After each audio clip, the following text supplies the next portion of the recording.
The Demon Comes by Celeste King. Quite the suggestive title there, Samara. Oh, get your mind out of the gutter, Aeroth. Don't pretend you don't like it. I know you do, sweetheart.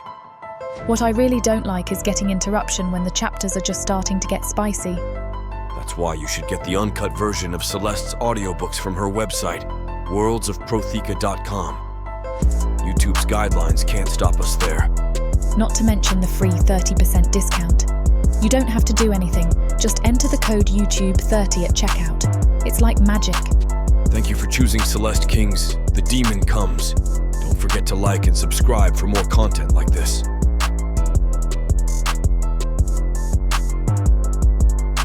Chapter 1. Camille. 25 riel. Do I hear 30 for the tall brunette? She's of perfect breeding age and obeys your every whim.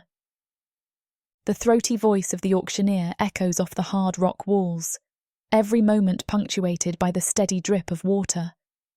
The dim sconces barely brighten the cells around me, my every movement disturbed by the clinking shackles bound to my feet. In the shadows, I can see the silhouette of the auctioneer's cloak entering from the other room.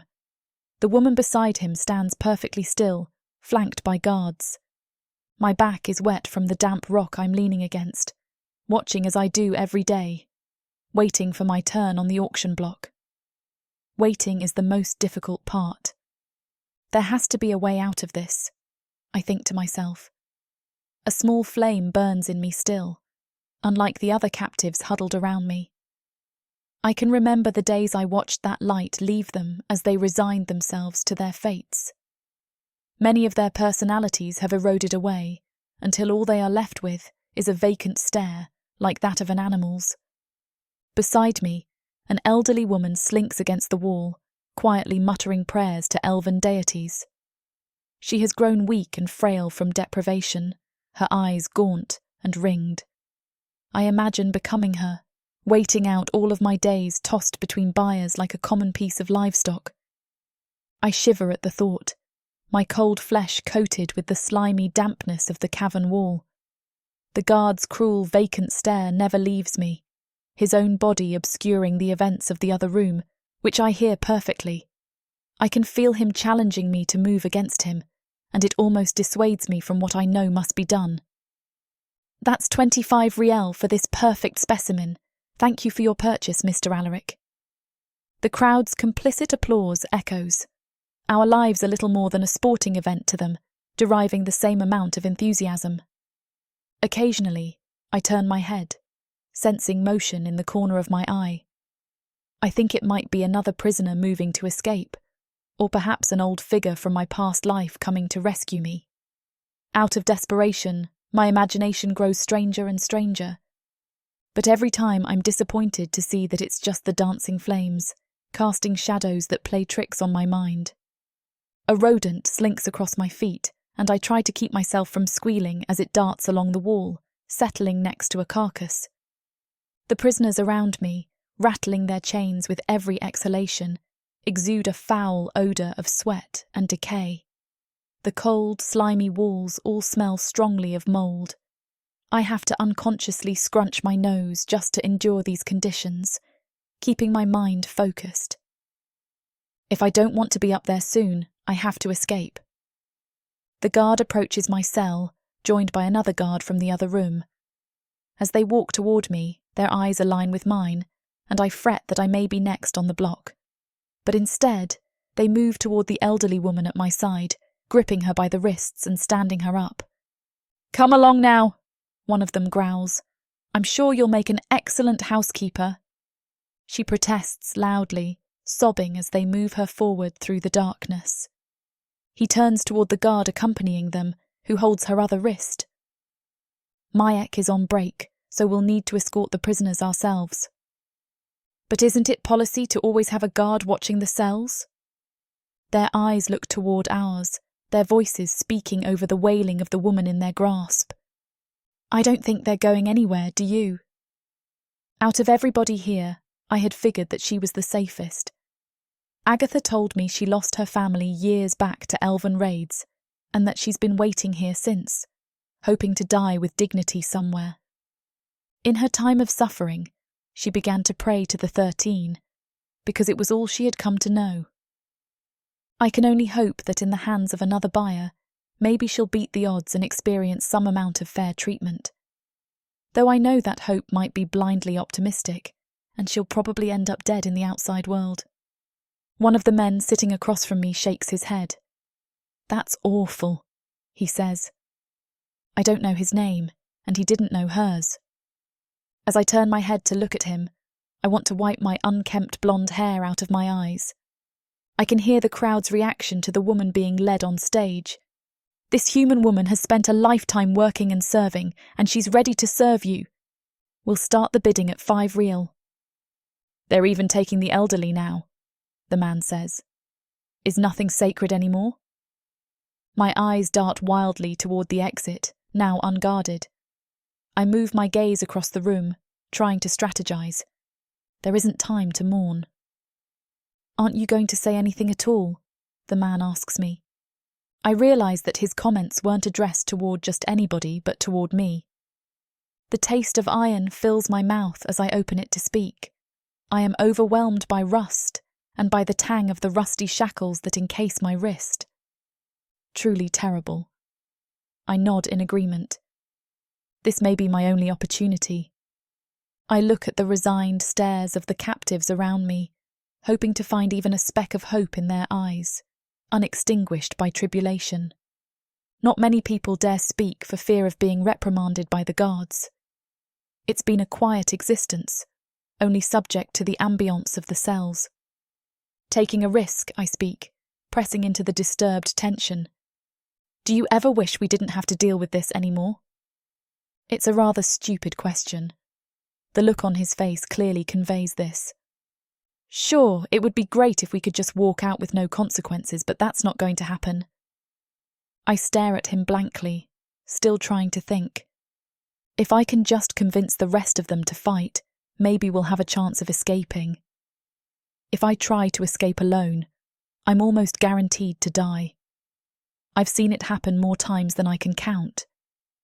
The other prisoners' eyes are upon me, but their stares aren't kind. Sure, you're probably right, I acknowledge, hoping to ease some of the venom from his eyes. I was just thinking that maybe if a bunch of us rose up together, we might have a chance.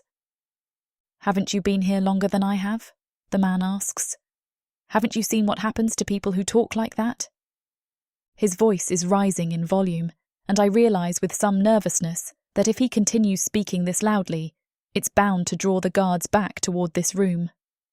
"I hear 7 real, the auctioneer shouts from the other room. "Do I hear more? She's trained in all manners of household chores and can even watch your younglings." "She isn't worth 7 real, one of the crowd members shouts. "The only place she belongs is buried in a hole." 10 real, somebody from the crowd shouts. I speak in a hushed whisper, attempting to encourage him to do likewise. "Those people all try to sneak out alone," I say. "What I'm proposing is a temporary alliance, not a suicide mission." "It's all suicide, lady," he says. "When are you going to see that?" I feel myself heating up. "Unbelievable. That's 15 riel to the man in the front with the white coat," the auctioneer cries. Perhaps addressing this man was a poor idea. In spite of his apparent sympathies, he clearly has no intention of escaping. None of us are happy, and a chance like this might never present itself again. Can we at least agree on a plan to escape this cell? But the others are silent, their judgmental stares firmly fixed upon me. "How were you planning on getting out of the shackles?" the man asks. "Getting out of the cell. Your plan is stupid and it's going to get us all killed." I spit back. "Ridiculous," I say. "They wouldn't kill all of us. There's no way they'd let all of us die." I hear a scratchy voice and see a grizzled elderly man to my left. 4 years ago, I was in a market like this, in the middle of a dense forest, he says. The prisoners all started talking about banding together and escaping. They were suffering delusions and thought they were invincible just like you. The man's eyes shift to the elders, and I listened to his account over the sound of a now frenzied crowd. I kept my mouth shut. Many of them had become my friends, but I knew nothing would come of their plans. Then one day it was time. They had pilfered the key, and they were going to head for the forest. But something was horribly wrong. He leans forward intently, continuing. As one of them broke his shackles, freeing himself from his confines, they all started coughing violently. Soon, everybody in that group was coughing up blood except for me. 46 people died that day, and the elves who took the bodies thanked me for not trying anything. I was the only one left alive because I'd resisted their plan. I shift my eyes back to the man as I hear the crowd erupting in satisfaction. "If you try anything at all," the other man says, "if you mention this even one more time, I'll report you myself, and we'll see how sound your plan seems once you're dead." There's clearly no way to win this argument. If I want to escape, it's going to have to be on my own terms. "You're right," I admit quietly. "I'm sorry. It was a stupid idea." "Yes, it was," he growls, his eyes raging with fury. When I look toward them, trying to find some amount of comfort, they all look away from me. I suddenly feel like a leper in their presence. The guards return to the cells, bringing with them another prisoner, and I buoy myself with quiet determination. It doesn't matter that I'm alone. I will not remain a captive in these cells, or a commodity to be auctioned off.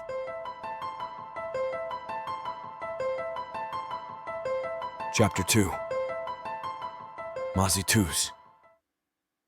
"No, not here," I muttered to myself. But I was certain it was here. I maneuver slowly over the rock wall, letting my claws click against the bulges and grooves. The rocks are almost a natural extension of my own body as I move through and among them. My eyes have attuned themselves to the darkness, its embrace comforting me like a close friend. Many creatures cannot pierce through the veil of darkness, unable to see or navigate through it. They burn fires to light their paths, unaware that their lights drown in the damp recesses of the caverns. They don't understand the monsters that thrive in these passages. There are creatures far uglier than me in these stone halls. As I squint, I almost can't tell where my gray skin separates from the rough stone walls around me or from the darkness that envelops me. Something must have shifted my marker. In my vision, waiting tentacles extend from my face as always, moving in harmony with the dull wind that courses through the caverns. I ponder how other creatures survive without them. For me, they are a manifestation of my deepest thoughts, showing me emotions before they emerge fully formed in my mind. They are a companion, showing me truths I don't want to admit to myself, exposing the secrets I keep hidden in the deepest corners of my consciousness. I remember an ore deposit that I marked, an indicator of a treasure to retrieve from within the stone. I could not have lost it. These caverns have fully revealed themselves to me through solitude and strain alike. Every shifting of the rock sounds in my mind, every falling stalactite and pained scream ringing in my ears. I feel every chasm and every crater as though it were part of me. Beyond the caverns surrounding me, the ocean pulses rhythmically, its every movement reverberating. Even here, I can feel my connection to the ocean, a home outside of my home. I taste the brine in the air, feel the cool breeze around me. I've heard of a world beyond even the caverns of the depths and the oceans above me, with a burning, fiery orb that hangs high in the sky. I know that I cannot join that world, that I must linger forever in the darkness. Those of my kind who have seen the surface have found it coarse and irritating, if they even survived it. But to feel warmth, to let heat enrobe me, guiding me through these lonely passages, that is a feeling I covet. Placing my claws against the harsh, unworked stone, I allow the caverns to recount their story. "Tell me," I say, "who has hidden my treasure from me?" Feeling the indentations and pores of the solid wall, I form a story in my mind, identifying a small tremor in the passage of the tide. My eyes trace the tremor's force to my undersea environment, my eyes falling upon a small pool several feet away from me. But of course, I say aloud before reaching into the pool. The moisture entrenches my arms, my eyes squinting in the darkness to see the slight shimmer at the pool's basin. I clutch a jagged mineral, pulling out a heft of jewel-embedded rock. It shines faintly violet in the cavern darkness, with faint sparkles of ruby and sky blue. There may perhaps be hints of ore in this gemmed rock sample. I hold it up near my eyes, the dampness of the pool faintly coating my already moist skin. I see a sliver of silver, confirming my suspicions. In my momentary focus, I hear the screams and clinks of the elven city above, mixed with applause and the sounds of wheeled carts over rock. Regularly, I try to stifle the noise, concerned for the implications of unrest these utterances imply. A small civilization, bathed in blood, also exists in the confines of these caverns. Perhaps, were the associations more positive, I might try to link up with the denizens of this other realm. I could breach the isolation accumulated among these cavern walls, finding solace in the company of another being. I long to find somebody who understands the silence as well as I do, who has had to find companionship between moments of unrest and interaction, whose thoughts, pronounced aloud, bring sanity in a realm of uneasy stillness. But no, I lament aloud, I am not like them. Their flat-faced, pointy-eared visages derive terror from my form. To them I am a strange other being, brewed in the craters of the earth by some malevolent entity. The tentacles I consider my companions are frightening appendages to them, heralding some dark, ambiguous end. I am the nightmare that comes to them in their slumber, visiting them between their victorious shouts or the metal grinding of their chains. I am not fit to be among them, not suited to witness their forms, unassaulted by their spears and swords. The trajectory of my life has divulged that deep truth to me, and my wildly spiraling tentacles confirm it. Another faint shimmer reaches my eyes, caught in my peripheral sight, and my eyes befall a milky white orb in the corner of the pool. I set down my own stone, placing it tidily against the rock wall before retrieving the pearl from the waters. In its perfect blank surface, I can see faint echoes of my full reflection. The distorted image that ravages my mind corrects itself as I hold the pearl level against the rock wall, seeing myself as I truly am. My tall form has long legs and strong arms for swimming. My tentacles both help me cut through the water and find my way when walking through the dark cavern I reside in. They surround my arms, my most efficient means of digging through these heavy rock walls. The white light of the glowing pearl, producing its own natural luminescence, eases my soul, sending my cascading downward path calmly into shallow shores. Its shine fills the void, highlighting the emptiness around me. I am alone in these halls. There are no judgmental stares cast upon my semblance, no screams of terror at the hint of my presence. Here in these caves, it is only me, standing alone, gripping a pearl and a pretty rock. I close my eyes, letting the surrounding world leak in once more, feeling the noises and the roars of the creatures and the objects in the distance comfort me. A scream unlike any I've heard before penetrates my ears. It doesn't ring hollow, and it's not devoid of empathy. It's not hoarse, shallow, or judgmental, and it doesn't carry fear in its echoes. Instead, in my deluded state, I feel its yearning. It longs to transcend the depths, finding warmth in the cool, dripping caverns. It seeks to discover something more than the cold iron of the cells or the wandering wheels of the commercial mining carts. I let the comfort wash over my form, bringing sustenance like the quenching tides. Sighing and retrieving my treasure, I carry a pearl in one hand and a gem-coated ore in the other. My legs carry me over the rough rocks, and the darkness around me lifts, the luminescence of the pearl overshadowed by the shining environment I'm now emerging within. All around me are treasures. They bring a light into my life unlike the harsh glow of the sun, something cooler and more restrained. Along the walls of my cave-like den are pearls that shine not only white, but crystals that glow with every conceivable color and fungi. Together, they assemble to form a nightscape, a glowing tapestry of lights like what I've heard pave the sky above. Its light forms a guide to me, reminding me always where I've established my home among the dark passages of the caverns. Around me I can smell the briny currents lurking just outside my home, their waves rushing even more insistently. Where once it was background noise, it becomes a beckoning call, overpowering my senses. The world beyond me has grown far more violent. I can hear the walloping tentacles of undersea monsters and the rickety swaying of ships taken adrift by restless currents. On the lichen shelf, I correct one of my relics which looks out of place to me, letting its cool shape comfort my yearning claws. Outside my realm there is a tumultuous universe, much less quiet and much more populated. I imagine there are more beings outside my seclusion than there are thalluses of fungi. I open my eyes wide and then begin to squint as the light around the cavern overwhelms me.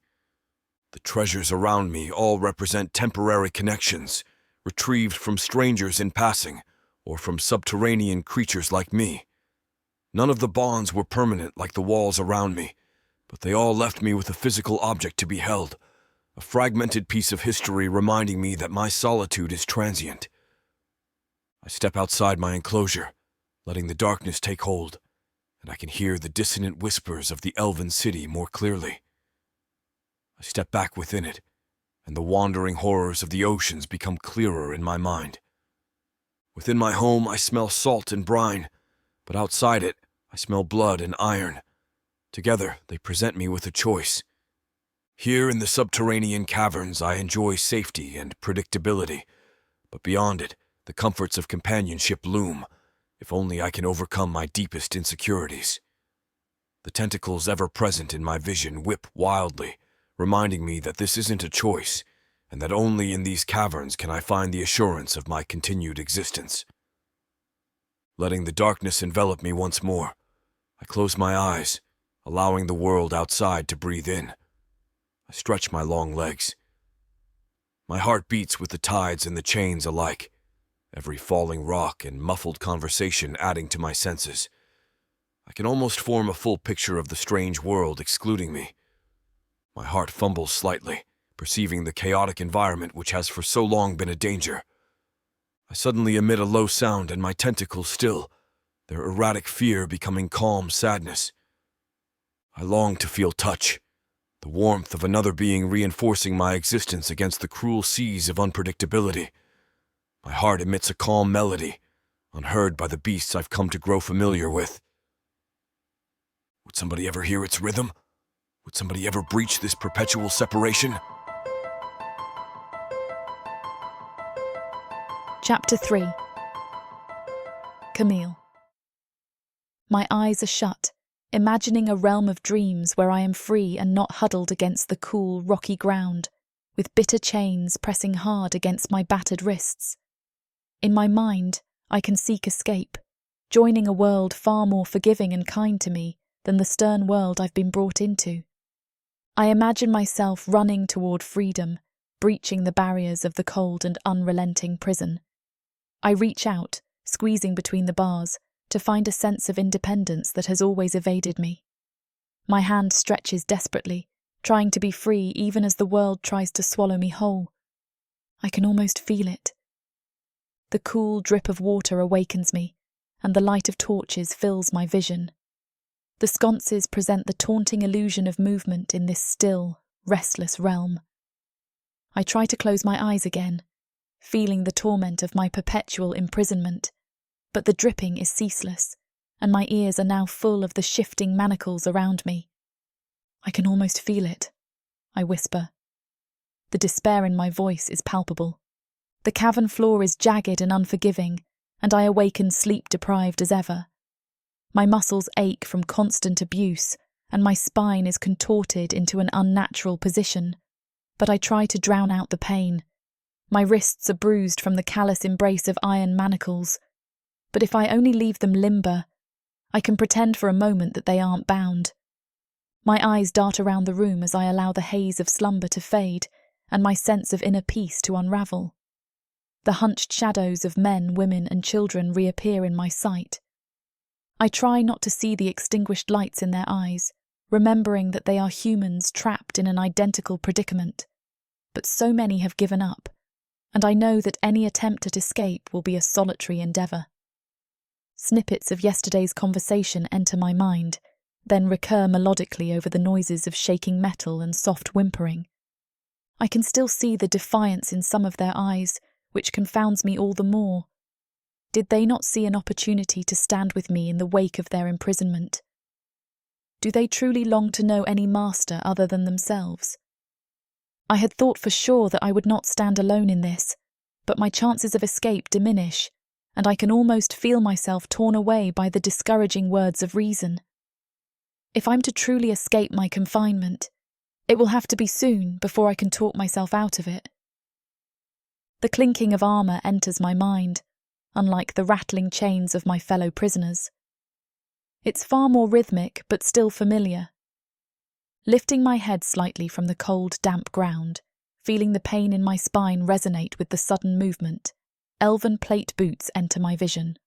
Around me, prisoners are begging, not even for their own freedom, but still pleading with the guards for mercy. Begging for sympathies that will never come. Yet the elven guard in front of me as I lift my head further is unaffected by these pleas. His face is stoic, even jubilant. Do they really take pleasure in our suffering? I recall hearing that elves are utterly sadistic and have even seen it for myself on multiple occasions, but surely no creature could be that bereft of goodness. Sometimes to calm our rioting, the elven guards utter statements like, "This job gives me no pleasure," but I see plainly the dishonesty of that claim. In my mind, I try to distract myself from the inevitability. Soon, the space in this cell will get larger as the number of bodies around me decreases. Whether I am led out of this cell, or somebody I consider an ally, our fates wait clearly before us. Blue frost treats the sniffles and can be found on the mountains, I whisper to myself. The stomping metal boots are louder and more insistent, rapidly approaching me. Zabilla treats sunburns and cuts and can be found in the heat. Filvek is found in hidden crannies and can heal even the most brutal ailment.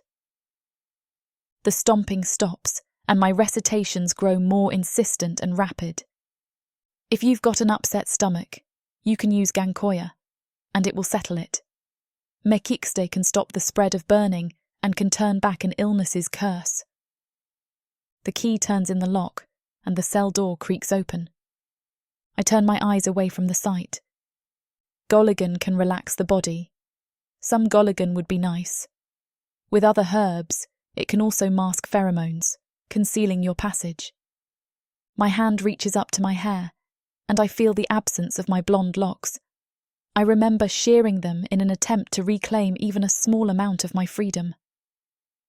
Stay away from Numiscu blossoms, though, I say, gripping the blonde clump where my long hair used to be and reminding myself of my power.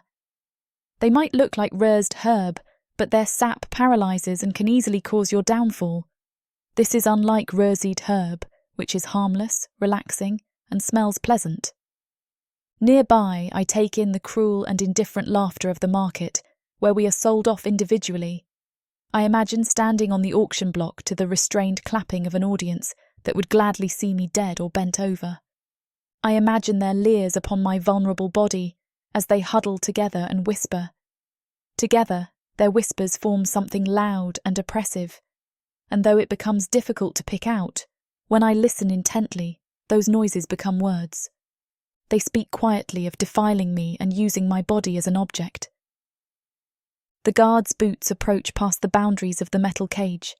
My stomach growls, and I'm not sure whether I'm more nauseous or hungry. I've grown so accustomed to not having food in my stomach that my hunger seems trivial by now. However, with its every unsettled exclamation, my thirst for freedom grows all the more insistent, and I feel the defiance rising in contrast to my despair. "You're going to be fine," my mind seems to utter. In my peripheral vision, I see a small child shivering in fear. I lift my eyes toward her until her eyes meet mine, still not daring to glimpse the approaching guard. She takes my hand, and I grip hers tightly, then smile casually at her. She smiles back at me. Her vulnerability was once mine. In this cell, she's a fairly new presence, but children are taken quickly onto the auction block for how quickly they can be moulded by their elven masters. I want to speak to her, but I know how readily the elves spit out any fire of defiance. I want to tell her that she has a long life ahead of her if she's only willing to fight. I want to tell her to start a fire in her soul and never let it extinguish, no matter how insistently they try to put it out. I wish I had found the courage to speak to her personally, at a more convenient time. Maybe then I could have nourished rebellion and brought a glimmer of hope to this cell. But despite my wishes and my desires, I know that I am trembling, and that my comfort is nothing more than a show. I long to convince myself that I can carry out my plan, and that I'm not making a terrible mistake. I wish, only once, to find somebody who would truly stand in solidarity with me, unshaken by the tyranny of our elven masters. As I extend my hand, and she extends hers, my faith feeling more like a deceptive performance or delusion than anything, I feel our hands separated, my wrist being gripped in a leathery embrace. "You," the guard says, clearly standing just above me. "Come with me." I have been chosen. Fear cycles through my heart, its chilling presence coursing through my muscles and down the curvature of my spine. I feel its icy presence in my chest and feet. "You're going to be okay," the little girl says to me, as I am slowly brought into a standing position. For a moment, I worry that the guards might strike her for her optimism, retaliating against the show of solidarity. But as I'm led out of the cell and look back at her, I let her smile remind me of my mission. This is the time. It's my final chance to escape. A surge of adrenaline courses through me, stirring me into action. Soon I'll have an opportunity to stand with the system that oppressed me, or stand against it and risk my own demise. I will have no supporters when I choose to defy it. With my forward advance out of the metal cell, a cadre of guards guiding me and 3 others across the threshold, I feel the warm comfort of the torches glowing against my pale flesh.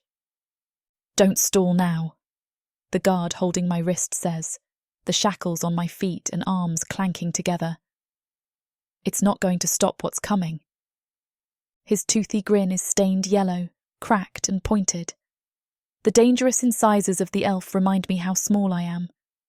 I look around me as I'm led through the veering passageway, the sconces lighting my path. The details of my escape hinge on what I'm able to find, either in the walls surrounding me or in the features of the elves that press me into submission. The slightest insecurity, innocuous to most, could mean my continued existence. The tunnel opens up, and a blast of chill air greets me, the dim lights of the torches becoming much brighter in my sight. Here, the chatter of the audience is at its loudest, and I can hear their every word. "She looks tight," one of them says. "I'd love to break her in." Hundreds of eyes rest upon me as I trade the confined tunnels for the vast open market, where I am little more than a piece of property. I take a deep breath. I can't relent now. I need to keep my goal clear in my mind, no matter how stupid it seems. Otherwise, I might be trapped within this system forever, never more than a disposable piece of property. There comes a time when you must sacrifice everything for something bigger than yourself. My job was to kidnap her, not fall in love with her. What if Julius had seen me use magic? He must never know. What's happening to me? What's happening to my magic? He would never understand. He'd see me as a liability, a risk too great to keep close. When everything begins to fall apart, and the only remedy is to sacrifice your heart. No, I can't let him find out. I propose we take Dukan out of the picture, permanently. Please, don't do this. You will never escape me. I can try. You will fail. And that time is now. Savannah, run!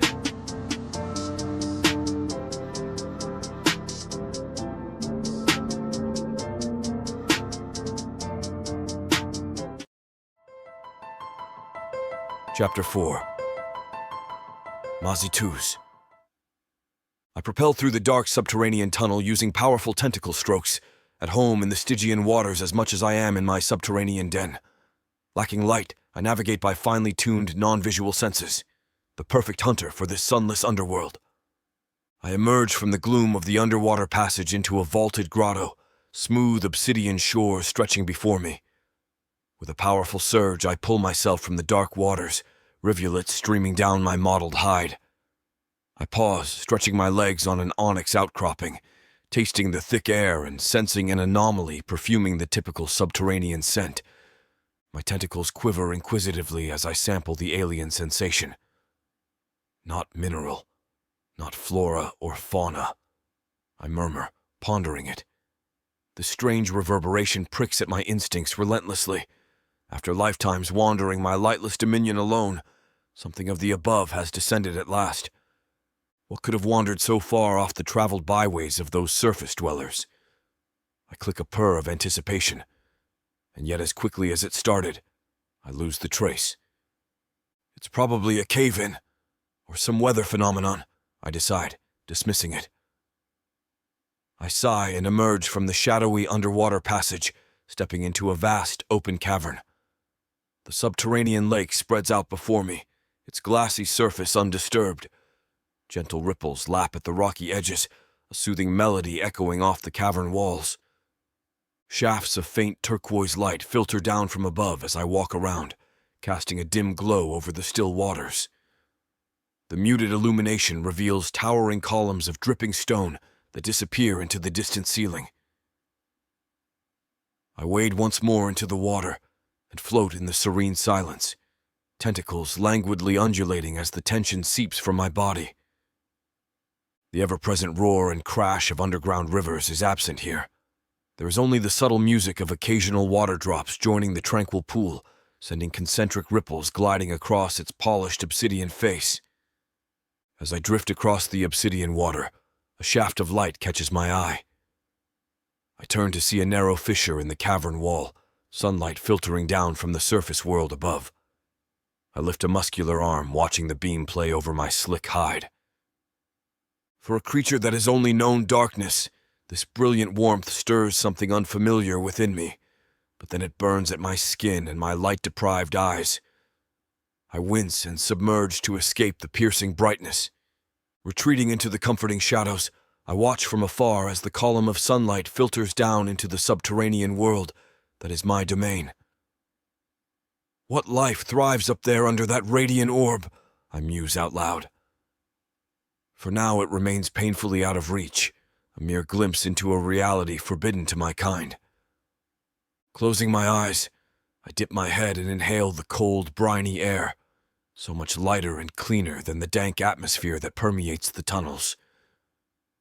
For a moment, I am lulled into stillness, a temporary respite from the endless hunt for survival. But soon my emptiness returns, a cavity that no beauty can fill. With a bittersweet farewell to this fleeting peace, I submerge and continue onward through lightless tunnels once more. The hollow within me remains, unrelenting and aching. After navigating through lightless passages, I step onto the land when I arrive at a solid cavern wall, untouched by any previous excavation. I run my front tentacles over it, thinking of all the possibilities of a new start. It's hard to resist. I extend my claws and begin carving into the unyielding stone, adapting their texture from soft and pliable to razor-sharp and hardened, with relentless precision. I drive my talons into the rock, shearing through the granite. Showers of sparks glint briefly before fizzling into nothingness. The stone shrieks in protest, but I force my way deeper, forging a passage where previously there had been an impenetrable barrier. Bit by bit, the tunnel extends under the force of my tireless efforts, snaking its way into unknown depths. My muscles burn with exertion, and my back and shoulders ache from the repeated swing of my arms. But I push past fatigue, possessed by the singular purpose of expansion and discovery. How far does this warren of caverns and shafts extend? It is a vast web, ever growing, my domain to explore and master. I pave the way for future generations, carving pathways through ageless stone with my own flesh and blood. When at last I can dig no further, I run my claws along the new tunnel walls, taking satisfaction in this increment of progress. While my solitude persists, this hard-won sliver of territory belongs solely to me. Another peculiar vibration reaches from the surface. It is unlike anything I've ever heard before. Perhaps not a cave-in? I consider. I try to picture life in the strange alien world above, but I find my imagination lacking. I've lived and breathed in these dank depths for as long as I can imagine. Yet with these vibrations, I can imagine nothing good. The closest things I can think of are the ancient ones in the deep dark below. But this is much less pronounced, more urgent, and most importantly, much, much smaller. I wonder what kind of tentacles they have above, or what array of appendages would be most optimal for communication. I drift back towards home in a trance, barely even noticing a fellow Narovu. We briefly entwine in greeting before we part ways. The journey back home takes me through the mesmerizing bioluminescent gardens. I've walked several hours in either direction, and still, I've never found an end. One of the marvels of the underburrow I hope to explore one day. As I move through the underwater sanctuary, delicate fronds of luminescent flora sway with the currents, creating a spectral ballet of ethereal hues. The water itself seems to breathe, alive with bioluminescent organisms that pulse and shimmer in a symphony of otherworldly light. The gentle glow of the fungi mimics constellations I can only dream of. Shafts of luminescence pierce the water, casting surreal patterns on the seabed. I marvel at the play of light, a ballet of colors that rival the dreams I've dared not share with my fellow Narovu. It's a realm of enchantment, a fragile ecosystem alive with the silent poetry of nature. As I navigate through this subterranean dreamscape, even after all these times, it's still a sensory overload. The vibrations of the deep become a background hum, harmonizing with the pulsating glow around me. I pause my steps, allowing the radiance to envelop me completely. The soft glow of the fungi creates an otherworldly tableau. I halt to contemplate one of the stalagmites, an ancient formation that stands as a silent testament to the passage of time. The underground world has its own clock, measured not in days or years, but in the slow dance of minerals that build these majestic spires. As I hover near the stalagmite, my senses attuned to the aquatic symphony around me, I notice that many of these formations seem to exist in pairs, like stoic companions in the quiet depths. The shapes are fascinating, each one telling a silent story of the eons they've witnessed and the secrets they guard. My tentacles bristle with excitement when I spot a shiny new geode nestled near the base of the stalagmite. The allure of discovery beckons, and I can't resist the urge to add this exquisite treasure to my growing collection. It gleams with an iridescence that hints at its unique composition, a small but significant addition to the mosaic I've gathered over the ages. Some of them were acquired at great risk to my person. With a delicate touch, I pluck the shiny treasure from its resting place, my tentacles caressing its smooth surface. The beautiful specimen carries whispers of ages past, and for a moment, I feel connected to the unfathomable history encapsulated within this tiny, geological wonder. Walking back to my lair, the weight of solitude accompanies me like a constant companion. The soft glow of my collection, a medley of glowing stones and pearls, offers a semblance of companionship, each piece a memory etched into the depths of my solitary ventures. They are the silent witnesses to the secrets of the cavern, glowing with the essence of my explorations. With a heavy sigh, I lower myself onto a bed of soft moss, my gaze lingering on the empty spaces between my treasures. The cavern's silence becomes a poignant echo, resonating with the hollow in my chest. The beauty of the stones and pearls fails to fill the void left by the absence of genuine connection, an ache that refuses to be soothed by mere geological wonders. In the midst of this quiet contemplation, the tranquility is shattered by a sudden, shrill scream, a sound so different from the usual echoes of this subterranean realm. I snap upright, alert, the heavy atmosphere of solitude dispelled by a jolt of urgency. What disturbance has intruded upon the serenity of my burrow? Chapter 5. Camille. I stand on the cold, unforgiving auction block, the harsh surface biting into the soles of my feet. My heart hammers against my ribs, a cacophony of fear and desperation drowning out the ambient noise of the cavernous market. The air is thick with the scent of sweat, fear, and the acrid undertone of the unknown. The dark elf auctioneer's voice cuts through the din, a grating symphony that turns my stomach. He lists my attributes as if I were a piece of property, a commodity to be bartered, sold, and possessed. My gaze flickers to the faceless crowd, a sea of eyes devoid of empathy, indifferent to the humanity they're about to trade. "Look at that one," I hear someone murmur. "Too thin," someone else remarks. I feel like a thing for display rather than a person, exposed and stripped of my agency. The weight of helplessness presses down on me, and the salt-laden breeze flips up my skirt that's already much too short. As the auctioneer's words become a droning hum in the background, a sinister revelation sends a shiver down my spine. The soldier elf, a grim figure with an air of authority, steps forward with a leering grin.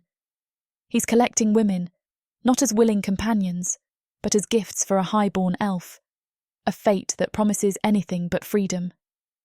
Dread coils in my stomach as the implications sink in. I am a pawn. No, less than a pawn. I am a piece of currency.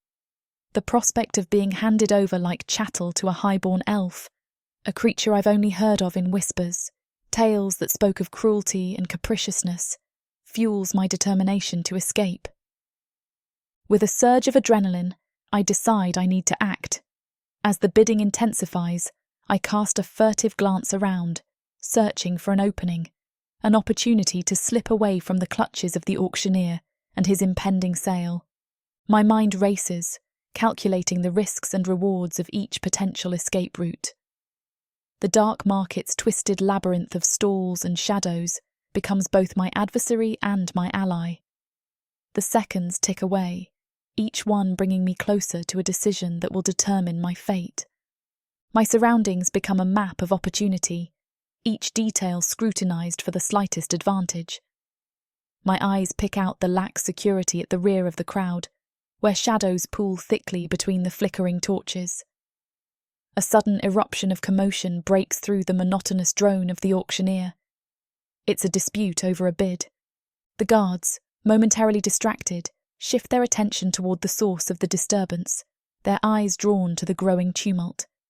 It's the diversion I've been waiting for, a stroke of luck in the midst of this dark ordeal. Seizing the moment, I act swiftly and with determined precision. My hands are still bound by the shackles, but I decide to run for it anyway, while no one is looking. I can't move as fast as I would otherwise, but maybe it will be enough. I just need to get away from here, and I can figure out the rest later. My heart pounds in my chest as I take my first steps towards freedom. The shadows cloak my movements, providing a veil of anonymity as I navigate the edges of the crowd. The journey towards freedom unfolds before me, an uncharted course through the labyrinthine depths of the dark market. My body propels me through the twisted stalls, my heart galloping in my chest. The symphony of the dark market unfolds before me, a cacophony of strange transactions and hushed conversations. I slip into the undulating crowd, becoming just another among the freaks and vagabonds that populate this clandestine gathering. The air is thick with the scent of exotic wares and the murmur of shady deals. I tread carefully, my steps mirroring the erratic dance of those around me. The dimly lit stalls showcase bizarre items, and the eccentric merchants peddle their dark wares with fervour.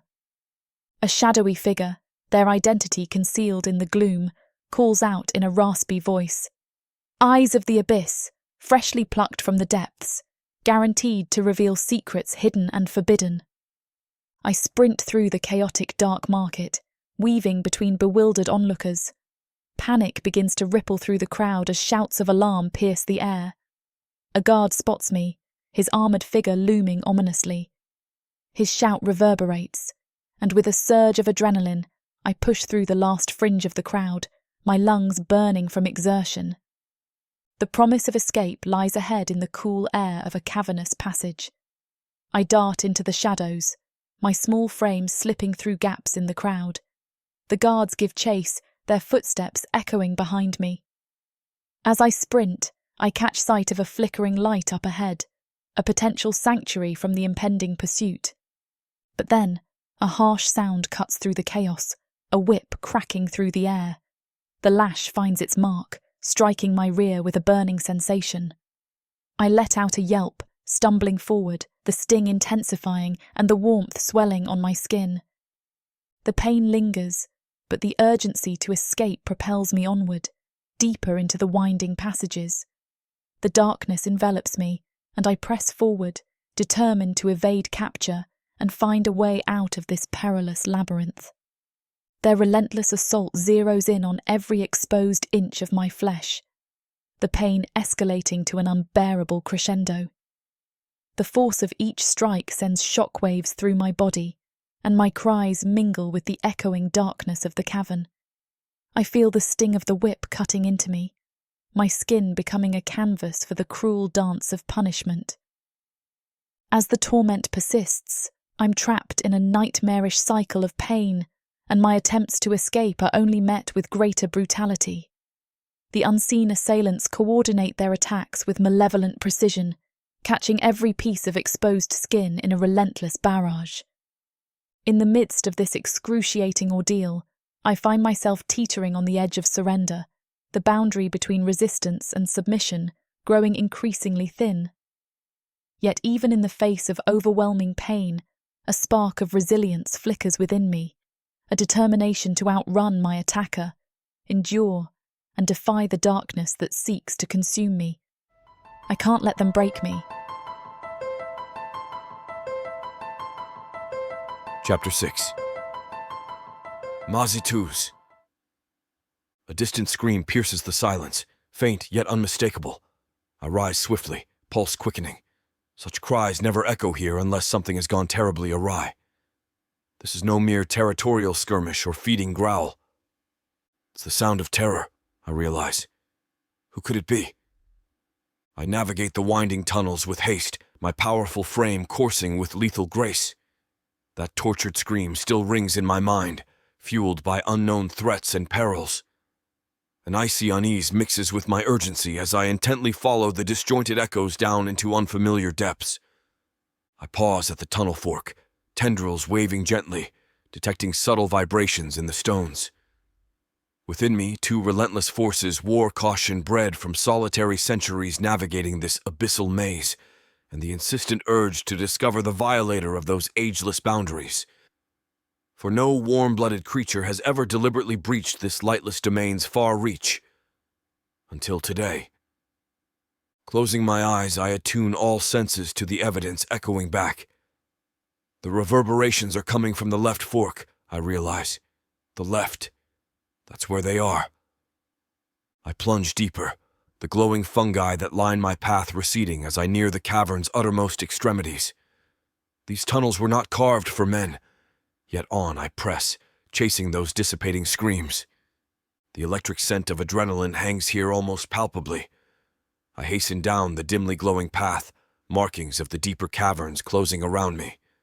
The familiar azure glow of fungi underfoot fades, leaving only my keen gaze to pierce the darkness ahead. "Oh, what a smell!" I remark as the fear-laced aroma intensifies, confirming my course. Then, a snagged scrap of simple cloth catches my eye, saturated in the scent. She was here, the trespasser in my domain. Strange to smell such mortal panic, this deep within the abyssal maze. What misfortune delivered this delicate surface creature here? I can't help but wonder. Curiosity kindles in my chest even as foreboding rises. The tunnels ahead promise the answer, be it benign or malignant. I must discover the source of this disruption. Further down, the tunnel opens into sheer blackness, a deep vertical shaft with no visible bottom. Teetering on its brink, I pause, sampling the stale air with tentative sweeps of my receptacles. The screams have ceased, yet their sour resonance still pervades the void's depths. Peril lurks below, but my intruder may as well. I must know what scene awaits in those unseen depths. I descend steadily down the hazardous vertical tunnel. Then finally, I sense space open below me. I cling to the sheer rock face, probing blindly with a tentative limb. A sheer ledge juts inches below, promising a more stable perch. I secure my holds and slither down, landing with lithe precision upon solid ground once more. Crouched in the tunnel mouth, I taste the air again, honing in on the turmoil's source. There, where the cavern descends into deeper blackness. But now, pinpricks of torchlight dance ahead. Voices drift through the stagnant air, speaking in snarls, the tongues of dark elves. Yet beneath that guttural din skitters a lighter voice, feminine, edged by fear. That high, clear voice cries again, then cracks a resounding blow. I bristle, claws extending. These caverns have known no law but my own for time immemorial. By what right do these invaders impose their savage will in my realm? I slink silently to the chasm's edge. The scene etched out by the flickering torchlight below ignites fury within my core.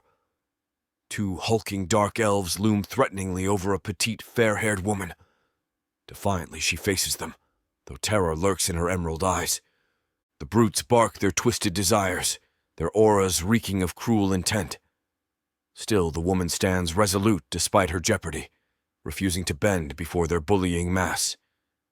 Such courage, to maintain dignity even when so helplessly snared. As one of them reaches for her, intense rage sparks within me. Never before have I intervened in another creature's affairs in the cold void beneath the mantle. Yet seeing this brute attempt to degrade his victim, I'm in motion before forming any conscious thought. The desire to protect her overrides all rational thought. I collide with the first dark elf, slamming his bulk to the unforgiving cavern floor. He howls in shock, squirming under my weight.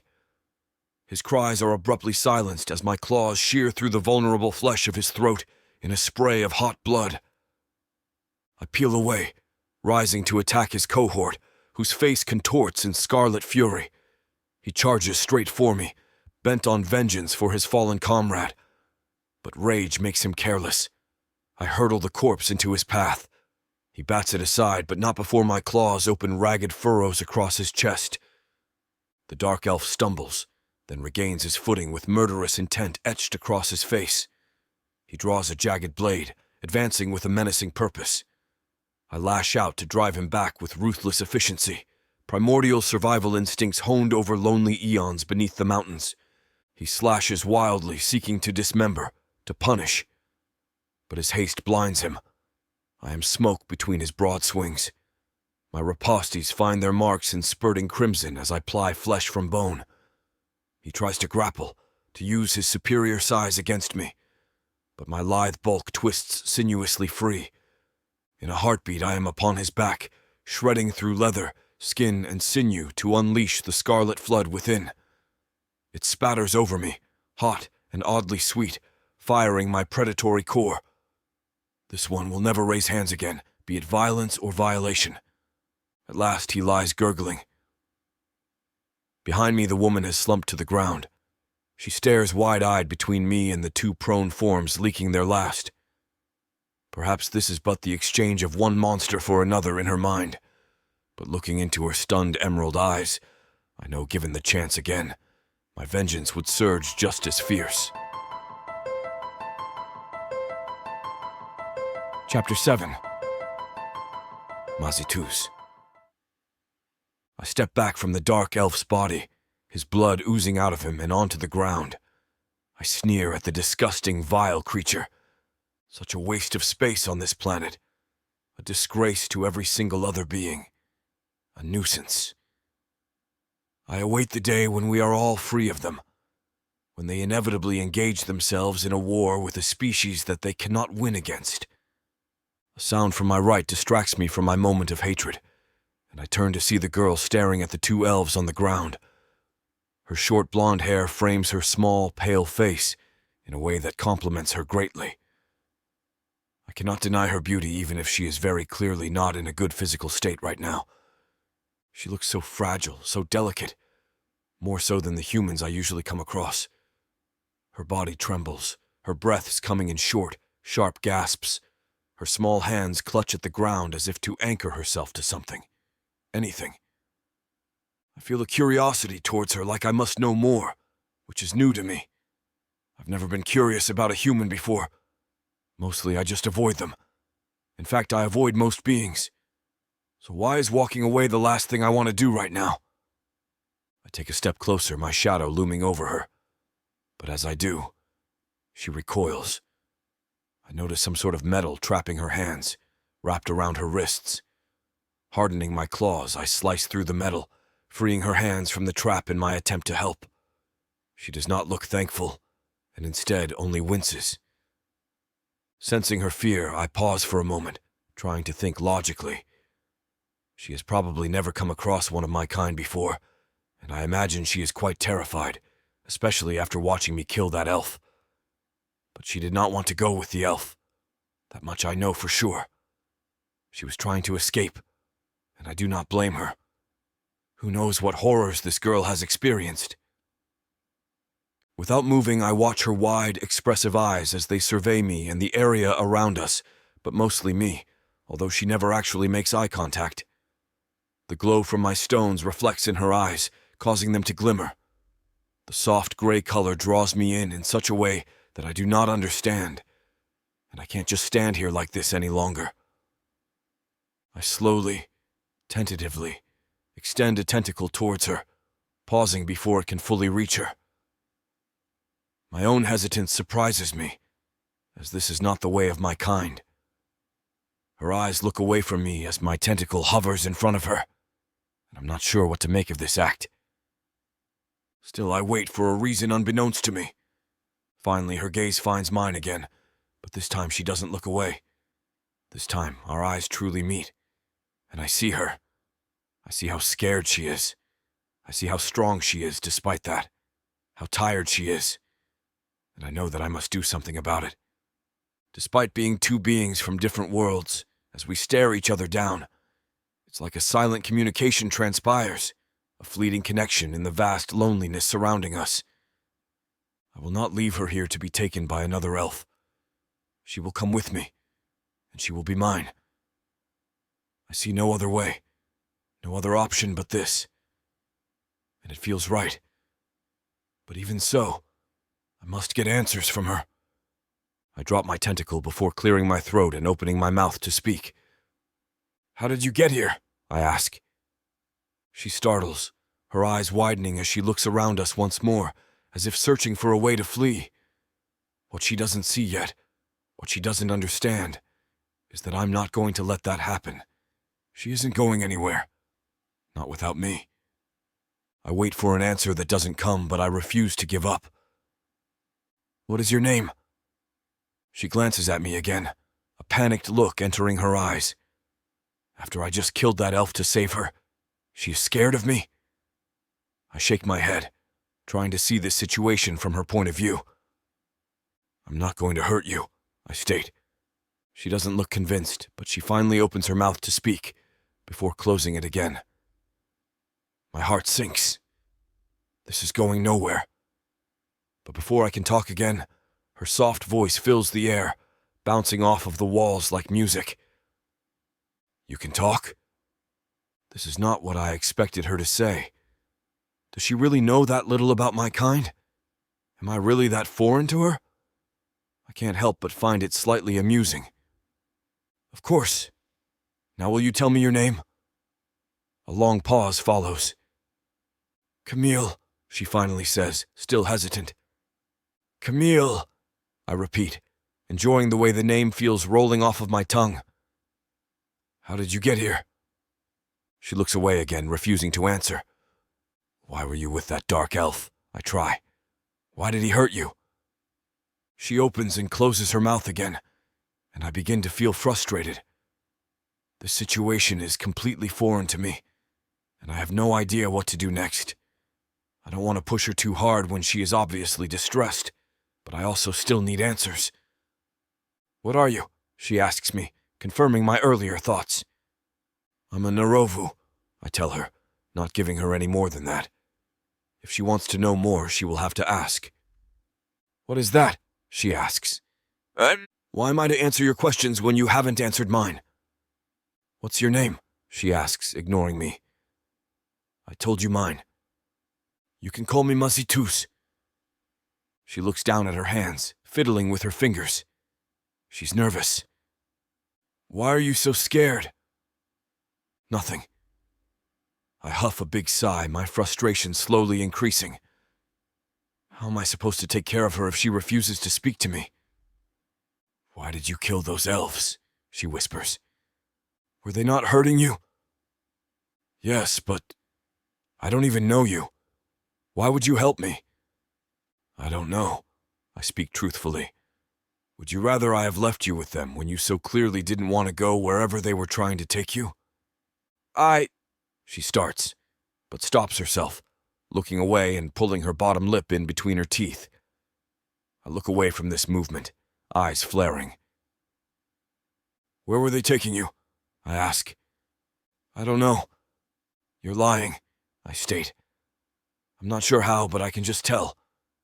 She looks back up at me, and her eyes appear to be searching mine. I try to look as least threatening as possible, but there really isn't much I can do but stand here. They were selling me, she says, unflinching. To whom? Another elf. I grunt, anger rising within me. I knew of the elves doing things like this, but to actually come across a victim of this crime, it makes me want to hunt the rest of these tunnels and tear them all apart limb by limb. I glance over at the dead elves, wishing I had made their death just a little more cruel, wishing I had made them suffer more. I step closer to her, wanting to know more. No! She shouts, scrambling across the floor to get away from me. Don't come any closer! I'll scream! She warns. And what? Alert the rest of the elves to your location? You think they aren't searching for you at this very moment? You think they won't come running and take you right back? This silences her, and a stray tear escapes one of her eyes, sliding down her cheek slowly. I resist the urge to reach down and wipe it away, and I'm once again struck by my own thoughts. These are not things I normally feel or think. I must try a new approach since my current one is clearly not working. If you want, I can take you back to them, I offer, knowing full well that that is the last thing she wants. Please don't, she whispers, more tears filling her eyes. I won't, I assure her. They won't touch you again. This is not how I expected this interaction to go when I first responded to her shrieks. I certainly didn't expect to be sticking around after killing the elves, but there's no going back now. Leave me alone, she chokes out over the tears that are now free-flowing down her face. Is that really what you want? I pretend like she has a choice here when she really doesn't. There's no way I'm going to let her out of my sight. She doesn't answer, instead wiping her tears and trying to stand. She fails on her first try, falling after only making it halfway. I lend her a tentacle, but she recoils again. No! She shouts. I retract it, watching her struggle. The tension becomes palpable as I stand there, letting her clutch the wall in an effort to use it as support so she can stand. To my surprise, it works, and she stands on shaky legs in front of me. But it doesn't last long, and she falls again, taking deep breaths as she grips the floor. It's obvious that she's too injured to stand on her own. Let me help you. No, she spits out almost immediately. The defiance in her voice is enough to surprise me, and it saddens me that she has clearly never known kindness. Perhaps she has been tricked in a similar situation before. Perhaps someone else was not as honest as me, with worse intentions, and she fell for it. It would explain her utter distrust in me. This will be no easy feat. Chapter 8. Camille. I feel embarrassed and frustrated that I can't even manage to stand on my own right now. I've never felt so weak before. The creature before me withdraws slightly, and my emotions turn to confusion. Why hasn't he hurt me yet? Why won't he reveal his motive for saving me? Something about this just doesn't make sense to me. No one has ever helped me like this before, not for any reason that was good. All of my instincts are screaming at me to not trust him, to run as soon as I get the chance. He just stands there, staring at me. The silence is so deafening that it's almost awkward. I don't know what he wants from me, and I'm scared to find out. Mazituz watches me with such intensity that it's hard to maintain eye contact. But as I look into those crystal blue eyes, it feels less like he's a predator eyeing his prey and more like he's merely full of curiosity. But how can that be possible? Regardless, I still don't trust his intentions. Trying to regulate my breathing, I inch backward, farther away from him, as far as I can get. As I do so, my hands search the ground behind me. Keeping my eyes on him, I try to find something, anything, that I could use as a weapon or tool of some sort. It's only a matter of time before this creature decides his patience with me has ended. Before he stops asking questions and starts getting violent. I'm just counting down the seconds until that happens. Because I know that it will. It always does. No matter how nice they may seem at first, everyone always shows their evil side eventually. I just have to count on my wits to get me out of this, since my strength certainly won't. "What do you want from me?" I ask, trying to distract him from what I'm doing. He says nothing, and this only makes me angrier. He seemed talkative just a few moments ago, so what's with this eerie silence? "Why won't you answer me?" Still nothing. My heart speeds up as my hands close around an object. I try to act as normal as possible since he's still watching me. Gods, will he ever look away? I can't let him know what I'm doing. The object feels small, like a stone, but sharp on two ends. It's meagre, but it's better than nothing.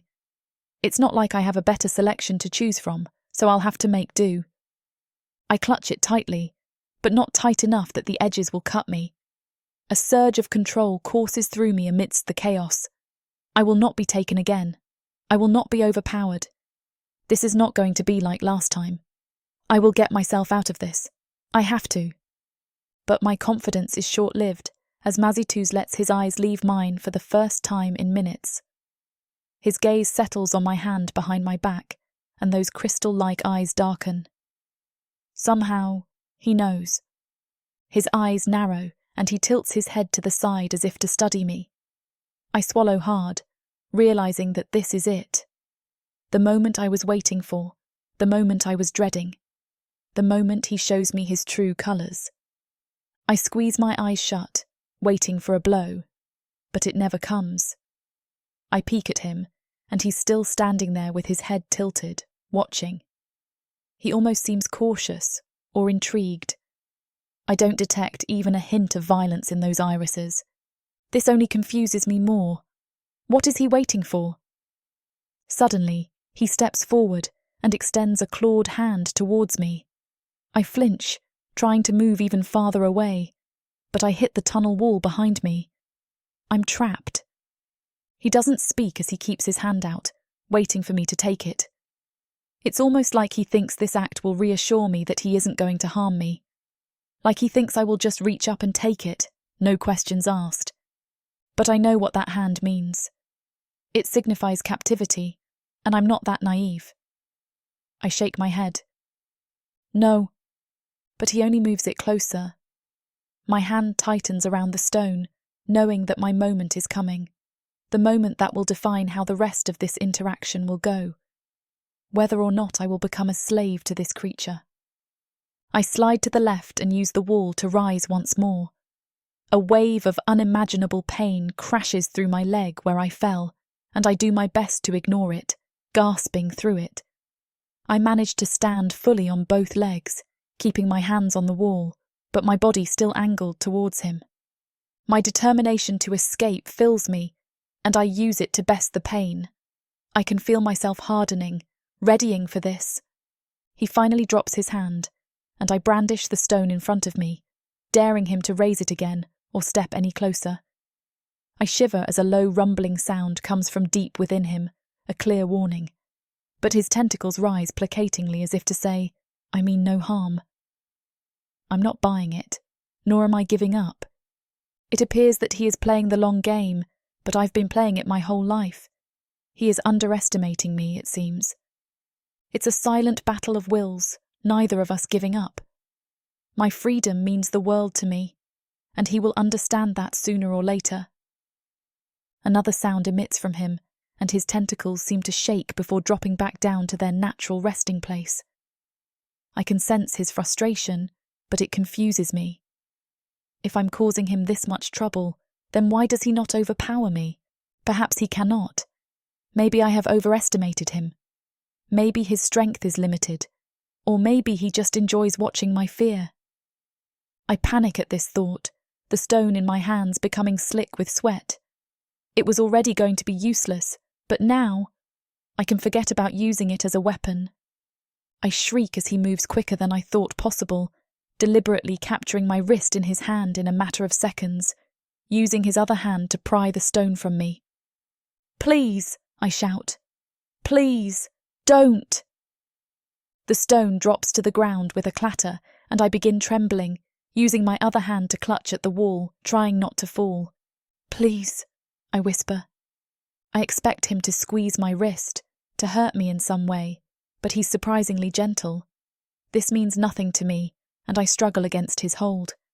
I am no one's property, and I refuse to submit. Stop moving, he finally speaks. This only makes me struggle more. I try to pull away from him, to use the traction beneath my feet in my favour, but this only makes me stumble and I nearly fall. He reaches for me, but I throw my free hand up, letting it leave the comfort of the wall. Don't touch me, I shout, my voice echoing off of the surrounding tunnel walls. I glance around us, wondering if he was right about the dark elves still searching for me. What if I escape this creature, only to run right back into the clutches of the elves? All of a sudden, he pulls me close, our bodies nearly touching, and I can smell his intoxicatingly earthy scent. My first instinct is to thrash and pull away, but he holds me steady. It's hard enough to stand, let alone walk, and I have no idea how I'm going to pull this off. But as I stare up into those eyes, I pause for the first time. He doesn't appear to be malicious. No, I've seen that particular look before, and this is not it. I trust my judgment on this. In my experience, you can always tell someone's motive by their eyes. And this look he has, it's almost like loneliness. A feeling I recognise, a feeling I've more than felt my fair share of. I stop struggling as I watch him, as I study his expression. He stares back, unblinking. Finally, he carefully releases my wrist, letting me back away. It comes across like he at last understands me, and I begin to feel hopeful that he will let me walk free. Maybe he is more reasonable than I had him pegged for. I take a step, but he moves, blocking my way out. My heart sinks, and I realise that I was wrong.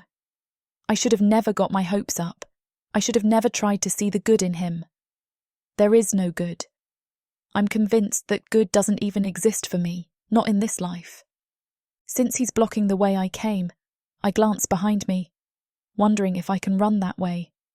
But behind him is the only way I know of back to the surface. If I go the other way, I could very well be running into a dead end, not just in the tunnel, but in my life. I have officially run out of options. As I let myself lean against the wall beside me, clinging to it, my mind races. I find myself regretting not trying to run when I had the chance. Pain courses up my leg, making me gasp again, reminding me that running was never possible in the first place. I was doomed from the start, and the sooner I accept my defeat, the better. It's already over. I feel sick inside, like I could throw up. I dig my nails into the wall, trying to hold myself upright when the world starts spinning around me. I don't realise what's happening until my legs give out and my body hits the floor. My vision goes dark.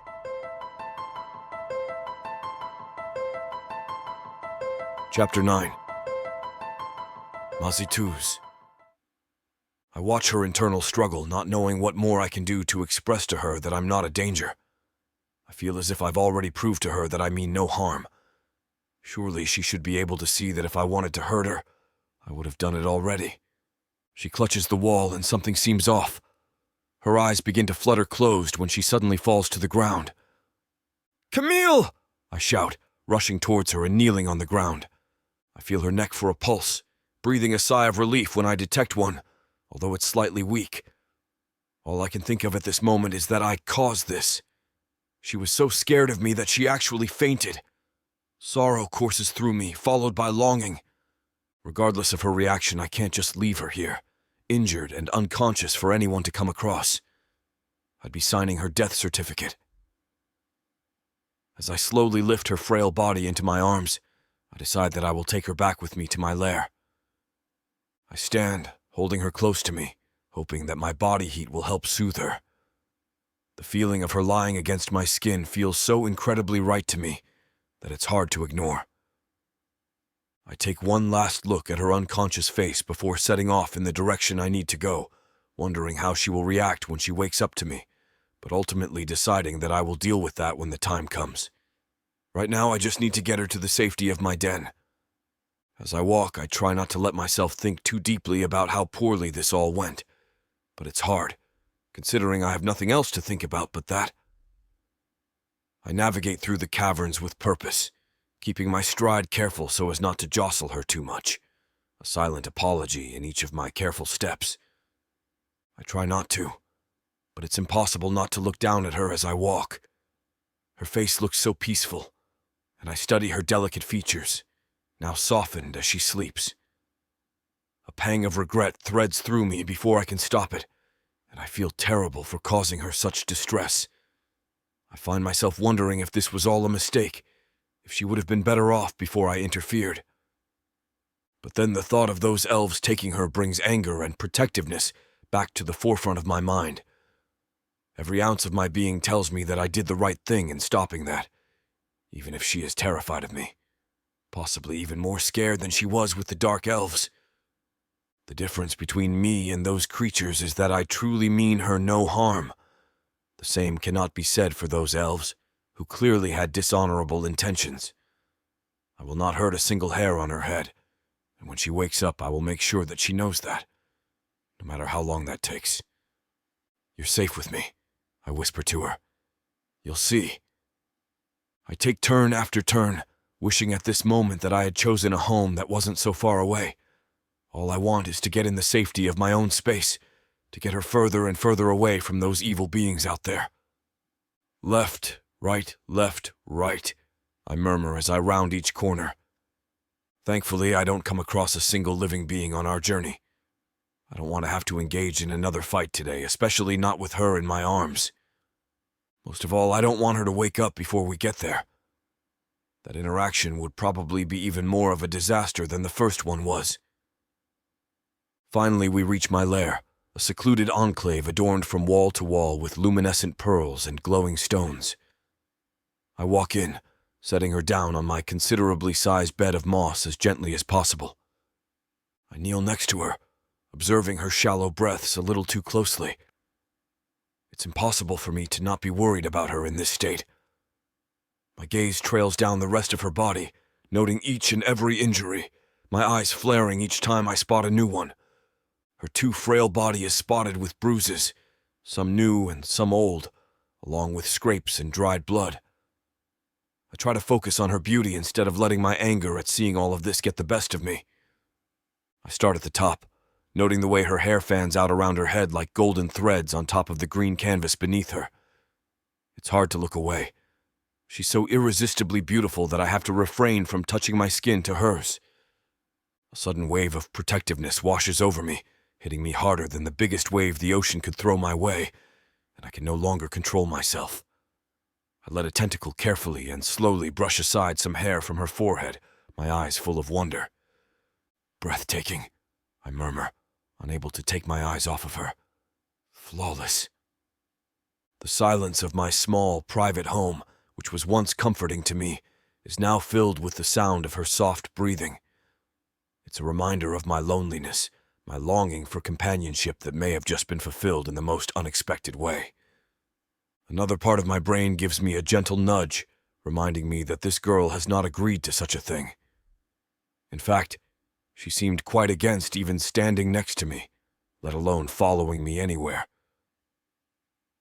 I debate with myself, my desire for her presence wrestling with the part of me that recognizes this for what it is. The knowledge of how vulnerable she truly is hits me, and I realize something. How could I justify keeping her, this creature of sunlight and land, in the perpetual dusk of my underground world? My tentacle brushes another piece of hair out of her face, admiring her once more when she stirs. I stop moving, stop breathing, bracing for the inevitable freakout that will ensue. She moves slightly towards me, her hair falling back into her face. She mumbles. Staying completely frozen, I watch for any sign of distress, but she appears fine, and her eyes stay closed. I breathe a small sigh of relief. I'm not ready to face her yet, needing time to come up with some way to help her see the real me, to see past the tentacles and the foreignness of me, to look further. I've never had to do such a thing. Never wanted to. Never cared to. Now that I think about it, I've never even come across another being that I wanted to spend more than a few minutes with. But something about this girl has me in this chokehold, causing all rational thoughts to leave me. I decide that I need to occupy myself with something, anything to distract me from this depressing spiral I've been on. I stand up, crossing the room and collecting some healing moss so that I can use it to tend to her injuries. Taking my place back at her side, I begin carefully smearing small amounts onto her cuts. She stirs again as I touch her, and I wait for her to settle back down before continuing. I try as hard as I can not to disturb her while I work. The last thing I need is for her to wake up while I'm touching her and freak out before I can explain myself. Camille's presence seems to be a comfort to me, the sight of her provoking a warmth, an attraction that goes beyond the physical. It isn't only her appearance that draws me in, but everything else too. The way she stood her ground, the way she refused to give up, how she fought those dark elves as best as she could, trying to escape a world that she knew she was too good for. Her strength captivates me, as she has clearly been through a lot and has not let it break her down. She has more perseverance than I thought possible for a human. I can only dream that she will let me in. Let me show her that not everything in the world is harsh. It's like she's the light in my dark, shadowed existence that I didn't know I needed until I saw her for the first time. The one I've been unknowingly searching for all my life. And even though my heart is in unfamiliar territory, all I want is to discover where these new feelings I'm having will take me. I can only hope that she will feel the same. Unfortunately, the moss does little to distract me from my negative thoughts like I presumed it would. The idea that she fainted from fear of me, from the sight of me, creeps back into my mind. I let the thought gnaw at me, sinking into my conscience with sharp, unrelenting teeth. Somewhere deep down, I wonder if her reaction was a sign that I blatantly ignored. What am I doing? I murmur as I finish up with the healing moss. Is it even possible that I'm the protector she needs, or am I just another bad guy in her eyes, even if my intentions are pure? Maybe I am no worse than her previous captors. Maybe she will only ever see me as one of them. I know that this is completely possible, and yet I don't know how to give up hope. I refuse to. Shouldn't I at least try? I convince myself that staying the course is the right thing to do, despite the nagging part of my brain that keeps whispering that this is wrong of me, that she doesn't want me.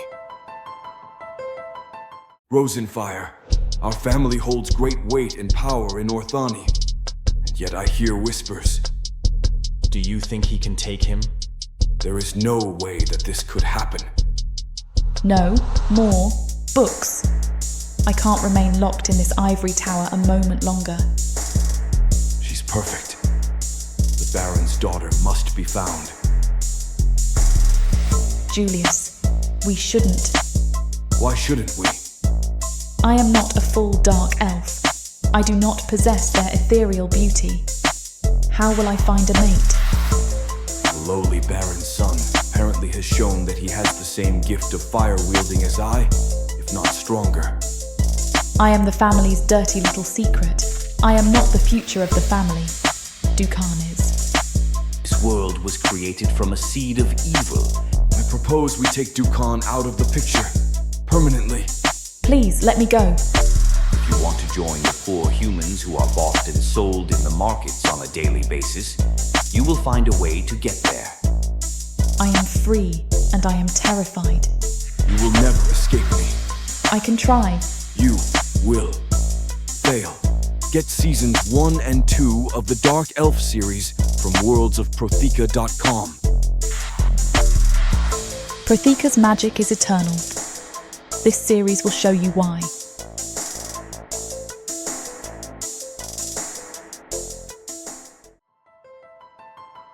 Chapter 10.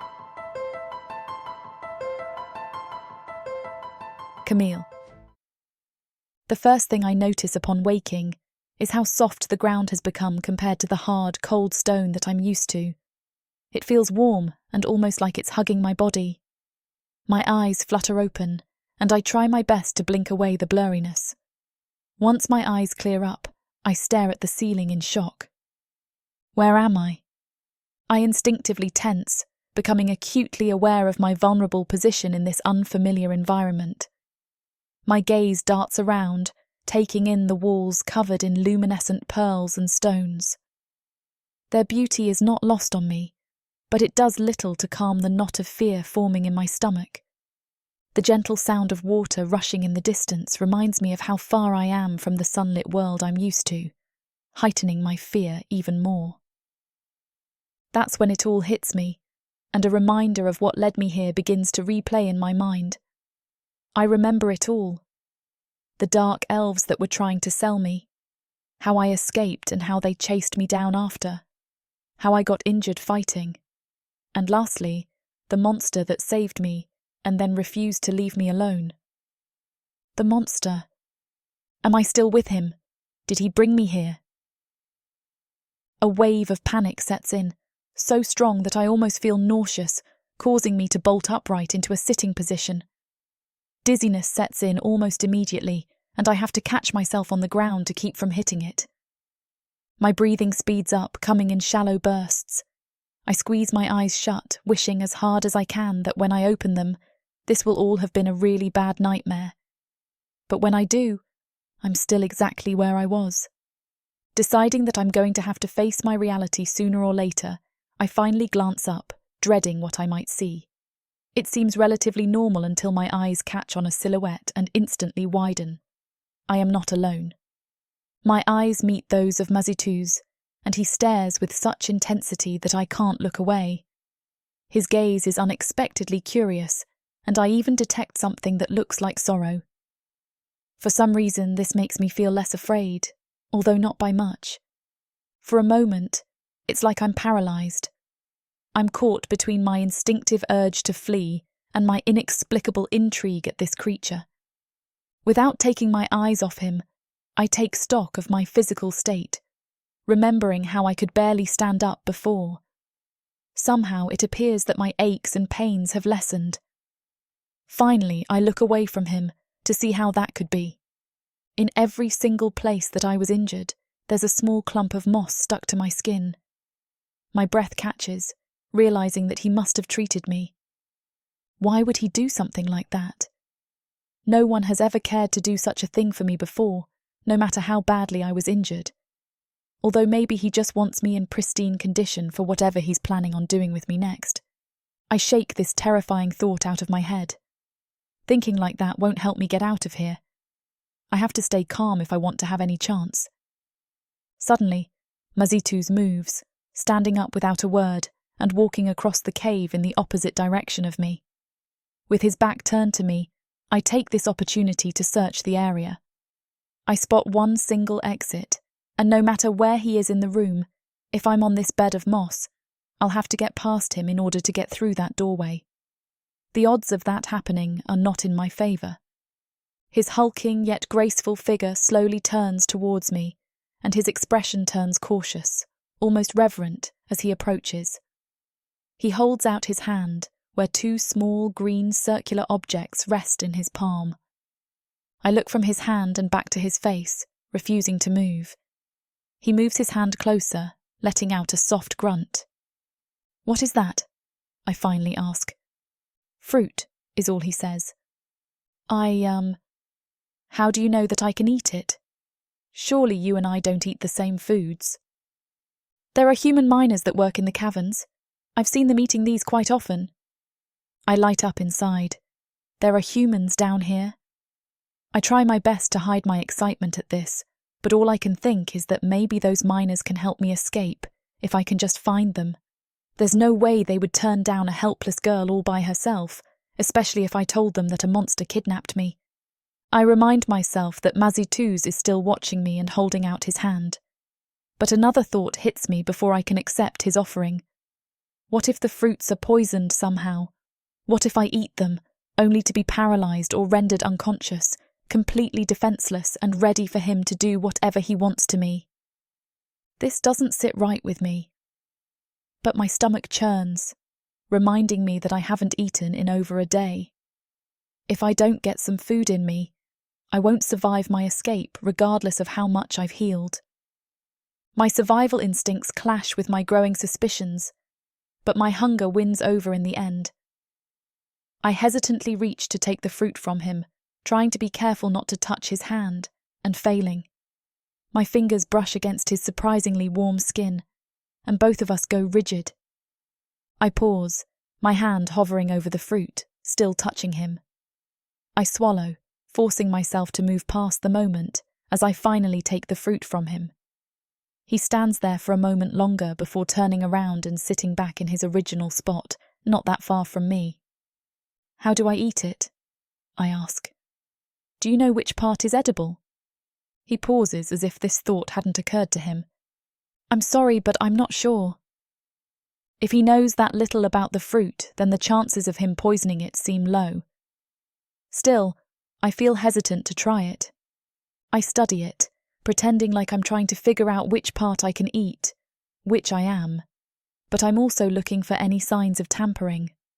When I find none, I dig my thumb into the skin of the fruit. My finger slips in easily, and I break the rest of it open. I tentatively bring it to my mouth, taking a small bite and chewing it. The sweetness of it explodes in my mouth, and I'm surprised by how good it tastes. I become momentarily distracted by consuming it, finishing the first one at record speed. I slow down when it comes to the second one, not wanting to upset my stomach.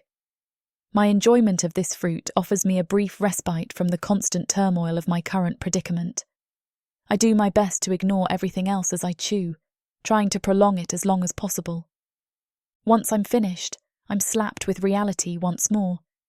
Here I am, in this strange creature's cave, unsure of what's going to happen to me next. I find myself wondering about Mazituz.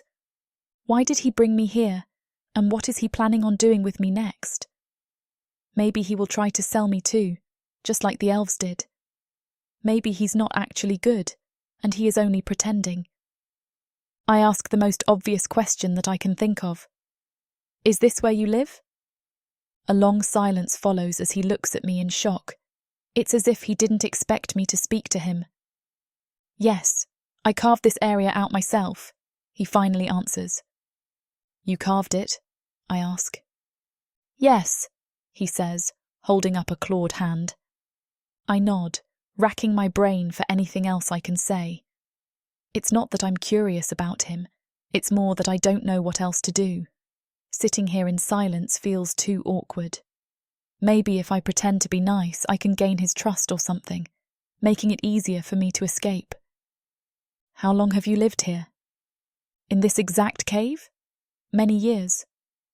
"But you stay underground?" "Yes, it is the nature of my kind." I nod, pretending to be interested. "You live above ground," he states after a while. "Yes." "So why were you down here?" "Well, as I told you before, the elves were trying to sell me. I was to be a gift for another elf. When they were distracted, I tried to run, And this is where I ended up. Mazituz grunts, his expression hardening upon hearing this. How long have you been a slave? I drop my eyes away from him and to the floor. I wasn't expecting him to ask me that. A long time, I whisper. You have not had a good life. It's not a question. I look back up at him, surprised once again by his words. Why does he even care? This whole situation doesn't make any sense to me. No, I haven't. I am sorry. I shrug, looking away once more. The vulnerability of this conversation is making me feel shy all of a sudden. Do you want to go for a walk? He asks, slowly standing up. Yes, I answer, a little too quickly. I use my hand to boost myself up from the ground. My legs feel much stronger, and I'm able to walk across the room much more steadily than before, following him out of the entryway and back into the tunnels. My heart pounds in my chest. This is it. This is either the moment I will get to make a break for it, or the moment where he takes me to my next horrible reality.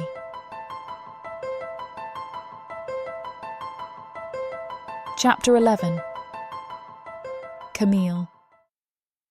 I follow Mazituz through a surreal landscape of glittering corridors, my senses caught between the fear that pulses through my veins and the enchantment that captivates my eyes. The subterranean world unfolds around me in a breathtaking display of otherworldly beauty. Veins of shining crystal illuminate the path, and lakes of sapphire water glisten, all choreographed by the soft glow of bioluminescence that weaves its way down endless tunnels. What secrets lie in the hidden corners of this sunless world beneath the surface? What propels this monster of a man forward through the ageless dark, his webbed, clawed feet leading the way? As we tread through the glow of the underground, questions swirl in my mind. The dichotomy of fear and fascination tightens its grip, unsure whether this walk with Mazituz will lead to salvation or untimely death. Both seem just as likely. He pauses in our subterranean wanderings to draw my attention toward an iridescent cluster of crystals jutting from the cavern walls. He brushes a tentative claw over them, eliciting a resonant chime that stirs the stale air. The minerals here are very resonant. Depending on the material, they make different sounds and pitches, and the vibrations carry through the rock. You can identify some of them based on just the sound alone, Mazituz explains, tapping another. Compelled by curiosity, I reach to graze the smooth crystals. The instant I make contact, energy thrums up my fingertips, humming through my veins with the cadence of creation itself. On some profound level, I sense the pulsing of the living planet. For a startling moment, I stand connected to this ancient network of crystal and bedrock. I blink back to the present, finding Mazituz observing me with great intensity. A new reverence lingers in his depthless gaze. Something unspoken passes between us, erasing another barrier. Here in this glowing cavern, our alien frames share common ground. Mazituz moves with innate grace through ancient tunnels, his footfalls conveying intimate familiarity with every jag and fissure beneath the loam. Clearly, these lightless corridors have cradled his kind for centuries. At the shore of the underground lake, I hesitate, eyeing the glassy black water uneasily. Is it safe to drink? I ask Mazituz. He gives an annoyed grunt, as if the question is foolish. With an impatient gesture, he motions for me to try for myself. I cup the cold liquid cautiously. It has a strange, briny, mineral scent, nothing like fresh stream water. I take the smallest sip, nearly gagging as the salty, metallic brew assaults my tongue. I spit it out in a cascade of coughs. Mazituz's chest rumbles in a gravelly chuckle, surprising me. He takes a long draught of the brackish water, as if to demonstrate its harmlessness. It's not funny, I complain, insulted by his laughter. But after a moment, I'm unable to hold back my own bubbling laughter. As much as his mocking stung my pride, even I can admit my exaggerated disgust over a harmless drink must have seemed silly. It's bizarre to think I can be laughing with him as if we are old friends. The thought is both comforting and disconcerting. Before long, I'm once more enchanted as he leads me along winding passages into a hidden pocket of underground wilderness. We enter a thriving forest populated by exotic flora and fauna, all sustained by a trickling river flowing through the heart. Dense curtains of bioluminescent vines drape the tunnels, condensation glistening like celestial dew. The very air feels alive, like a warm, earthy gale gently stroking my skin. Lush mosses carpet the ground. All around skitter torch-bug-like creatures, their lantern lights bobbing through the fertile gloom. Each new niche harbours further wonders, eddies swirling with translucent shrimp-like creatures, crystalline snails leaving sparkling trails across the cavern walls, and more. I trail one hand along the damp limestone, watching rainbow fractals scatter from my disturbance. When I glance back, Mazituz shadows me with grave reverence. Has he never grasped how wondrous his world would seem through foreign eyes? Movement catches my eye as a massive creature slinks from the undergrowth ahead.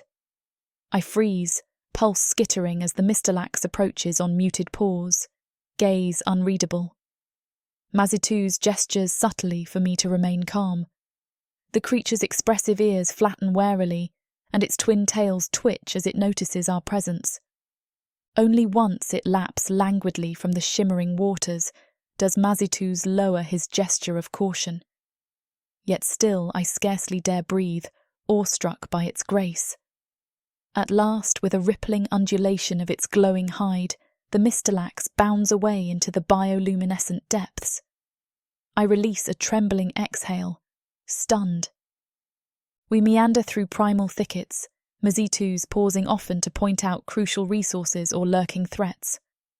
At a tangle of vines beaded with tempting ruby fruits, his restraining claw halts my curious reach mere inches from their slick skin. They look tempting, but they're quite acidic. Further along, a blanket of tiny azure fungi beckons my touch. At Mazituz's approving nod, I stroke their velvety caps, enchanted when they release a dusting of spores igniting a vivid trail behind my finger. Mazituz rumbles low in his throat with a sound akin to laughter at my unrestrained delight over something so unremarkable here in his overlooked realm. By a deserted burrow, we find a spray of flowers unfurling from the stony loam, their delicate filaments glowing like captive starlight. I cradle one gently, marvelling how anything so ethereal survives this harsh world severed from the sun. As I study its exquisite alien anatomy, Mazituz looks on in bemused curiosity at my awe. We find a peaceful alcove overlooking the subterranean forest. The ambient glow of bioluminescent flora casts a soft illumination on our surroundings. My gaze meets his. I begin to consider what his life down here must be like. At first, all I can think is how lucky he is to be surrounded by such beauty. After a moment, though, a realization settles in. It occurs to me that his desire to keep me close is not rooted in malevolence, but in the quiet ache of loneliness. He's another being in search of kinship, a desire for companionship that resonates with my own loneliness. The realization softens the edges of fear and uncertainty that once gripped me. Mazituz isn't a captor. He's a lonely soul reaching out for connection in the only way he knows. In the quiet alcove, surrounded by the hum of the underground forest, I find a seed of understanding taking root, and with it, a burgeoning sense of compassion for the monster who desires my company.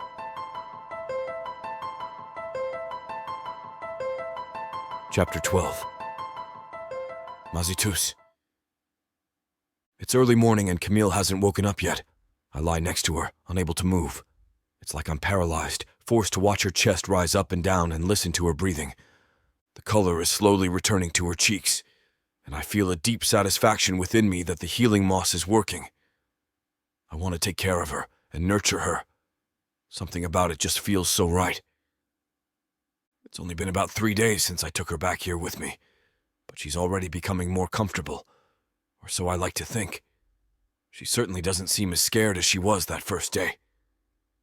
Camille stirs, and I can tell that she's about to wake up. I recognize the slight change in her breathing and the small twitch her forehead makes right between her eyebrows. It's the same every morning. Sure enough, her eyes flutter open a moment later. She blinks the sleep away, stretching her arms out and flexing her fingers and toes. A small smile appears on her lips as she looks down at her body, like she's happy that the pain is going away. My heart thunders in my chest. I did that. I'm the reason for that smile. She relaxes into the moss bed, closing her eyes for a small moment before opening them and turning to face me. "Good morning," she breathes, before pinching her brows together. "Wait, is it morning? How do you tell down here?" That's what I love about my underground world. We are not slaves to the sun. Morning and night can be whenever you want them to be. But yes, the sun is currently risen in your world. She frowns like she doesn't approve of my answer. I like the sun. You talk about it like it's a bad thing. I'm sorry, I didn't mean it like that. It's easy for me to dislike it when the sun burns my eyes if I go outside. It does? Yes. It's tolerable but extremely uncomfortable for me. Huh, I didn't know that. That must be terrible. It's not so bad. I'm made to be underground and I've lived my whole life like this, so it doesn't bother me. I stand up, walk across the room, and change the subject. It annoys me to talk about the world she so clearly misses. I want her here. I want her to love this world. "Are you hungry?" I ask. "I got you some things." "You did?" she asks, sitting up for the first time today. "Just some fruits I thought you might like. I also brought some fungi for you to try. The food variety down here is pretty limited, so I thought it best if you get used to eating different things. But if you don't like any of it, I will find other options next time." "Fungi? Is that edible?" "These ones are. Would you like to try them?" "Sure," she says a bit apprehensively. I hand her 2 different kinds of fungi, one of which is mostly purple, and the other tan with a bright orange head. She takes them, and her skin grazes mine, sending a shockwave through my body. I'm not sure I'll ever stop feeling like that when she touches me. She bites into the purple one, and I watch her facial expressions intently, gauging her reaction to the unfamiliar taste. At first, she scrunches up her nose. I'm afraid she's going to spit it out, but she doesn't. She continues to chew and even takes a second bite. "That one wasn't bad," she says once she's finished. "At first it was a little weird, but I actually quite like the earthy aftertaste of it." Next, she bites into the orange-headed one. She seems to have the same reaction to it, although this one seems to gross her out a little less than the first one. I think I like this one better. I bet it would go very nicely in some stew. "Stew?" "Yeah, like soup. You've never had soup?" "I don't eat the same foods as you. Is it easy to make?" "If you had something to warm the pot over, I suppose it'd be easy." I can't help but frown at the thought of not being able to provide her with what she wants.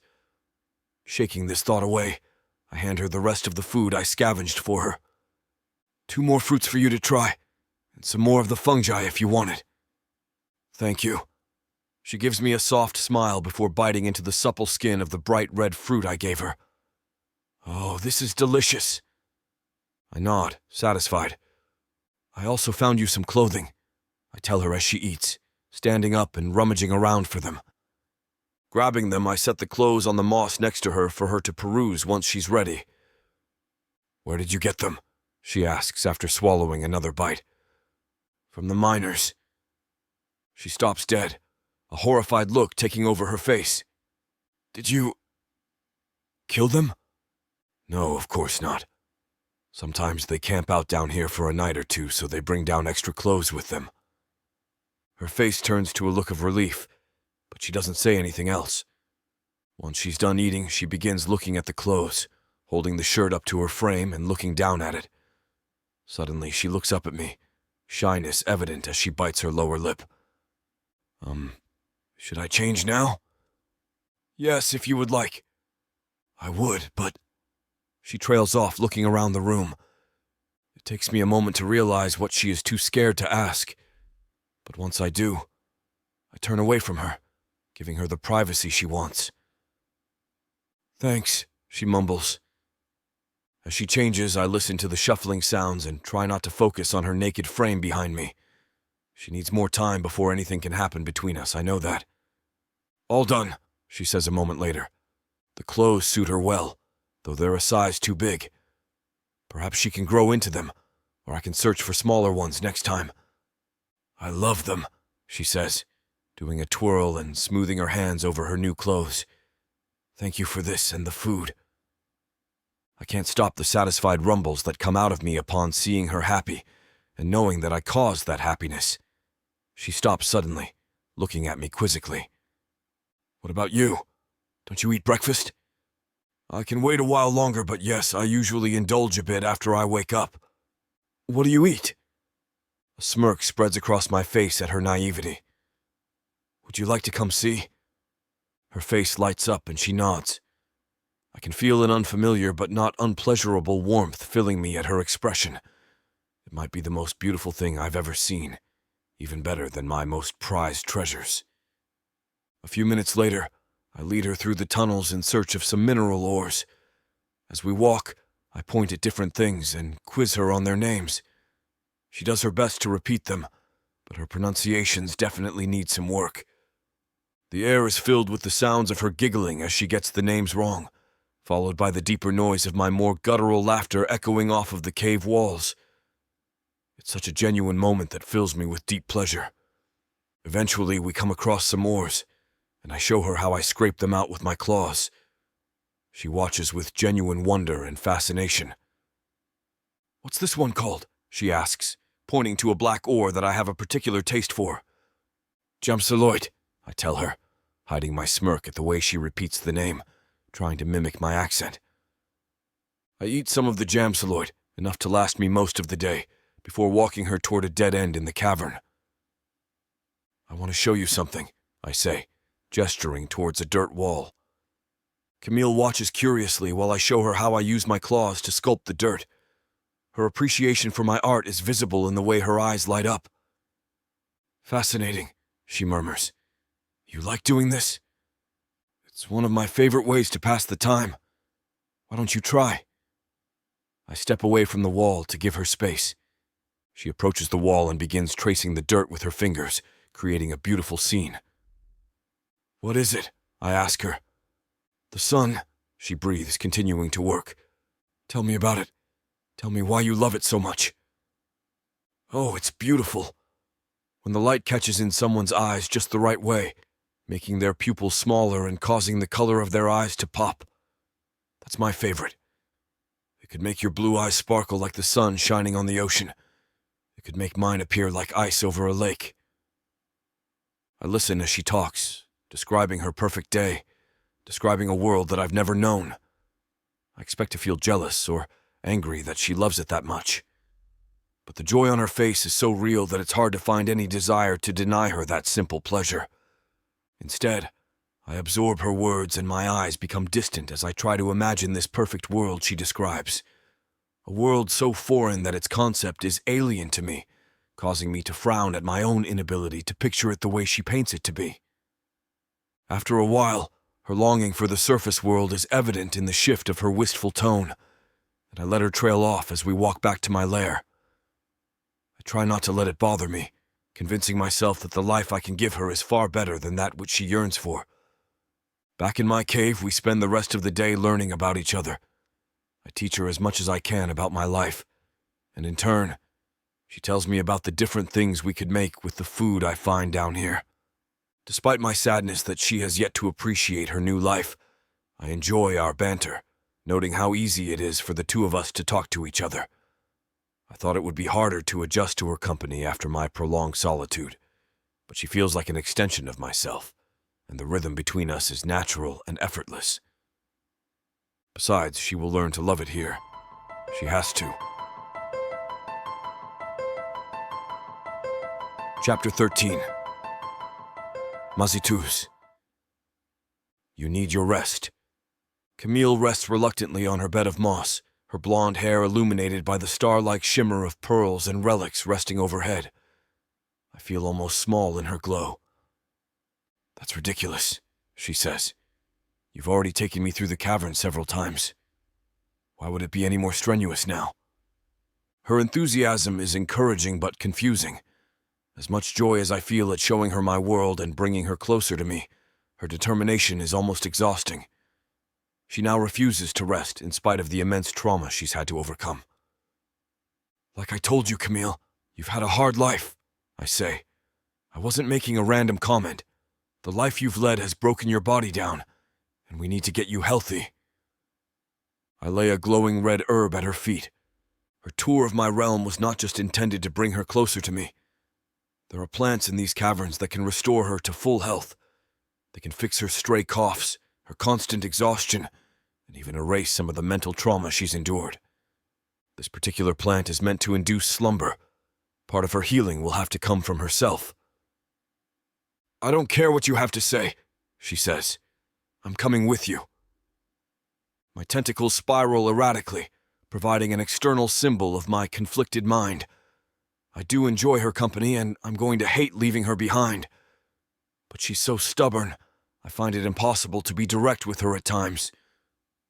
"Why don't you take a few bites of that herb?" I say, my back turned toward her as I stand at the entrance to my lair. "Then maybe we can see how you feel after that." She picks it up. It's round and it exudes yellow spores. "I've never seen this before," she says, turning it around in her hands. "It looks poisonous." "It isn't. It will help your body heal." She looks at me, cocking her eyebrows. "How?" she asks. I struggle over how not to lie to her exactly, knowing that if she continues to stay awake, it's going to wear her body down beyond repair. "It will help you heal," I say, not exactly lying but not disclosing the entire truth either. She puzzles over it a little longer. "I'll let you come with me in a bit," I say, "but only if you eat that." "And you promise this isn't poison?" "I promise that it won't hurt you," I reply. Thankfully, she doesn't question my deflection and takes a small bite of the herb. She has to fight to keep herself from spitting it out. "This is disgusting!" "I said that it would be good for your body," I say. "I didn't say it would taste pleasant." She shakes her head, pushing more of it into her mouth.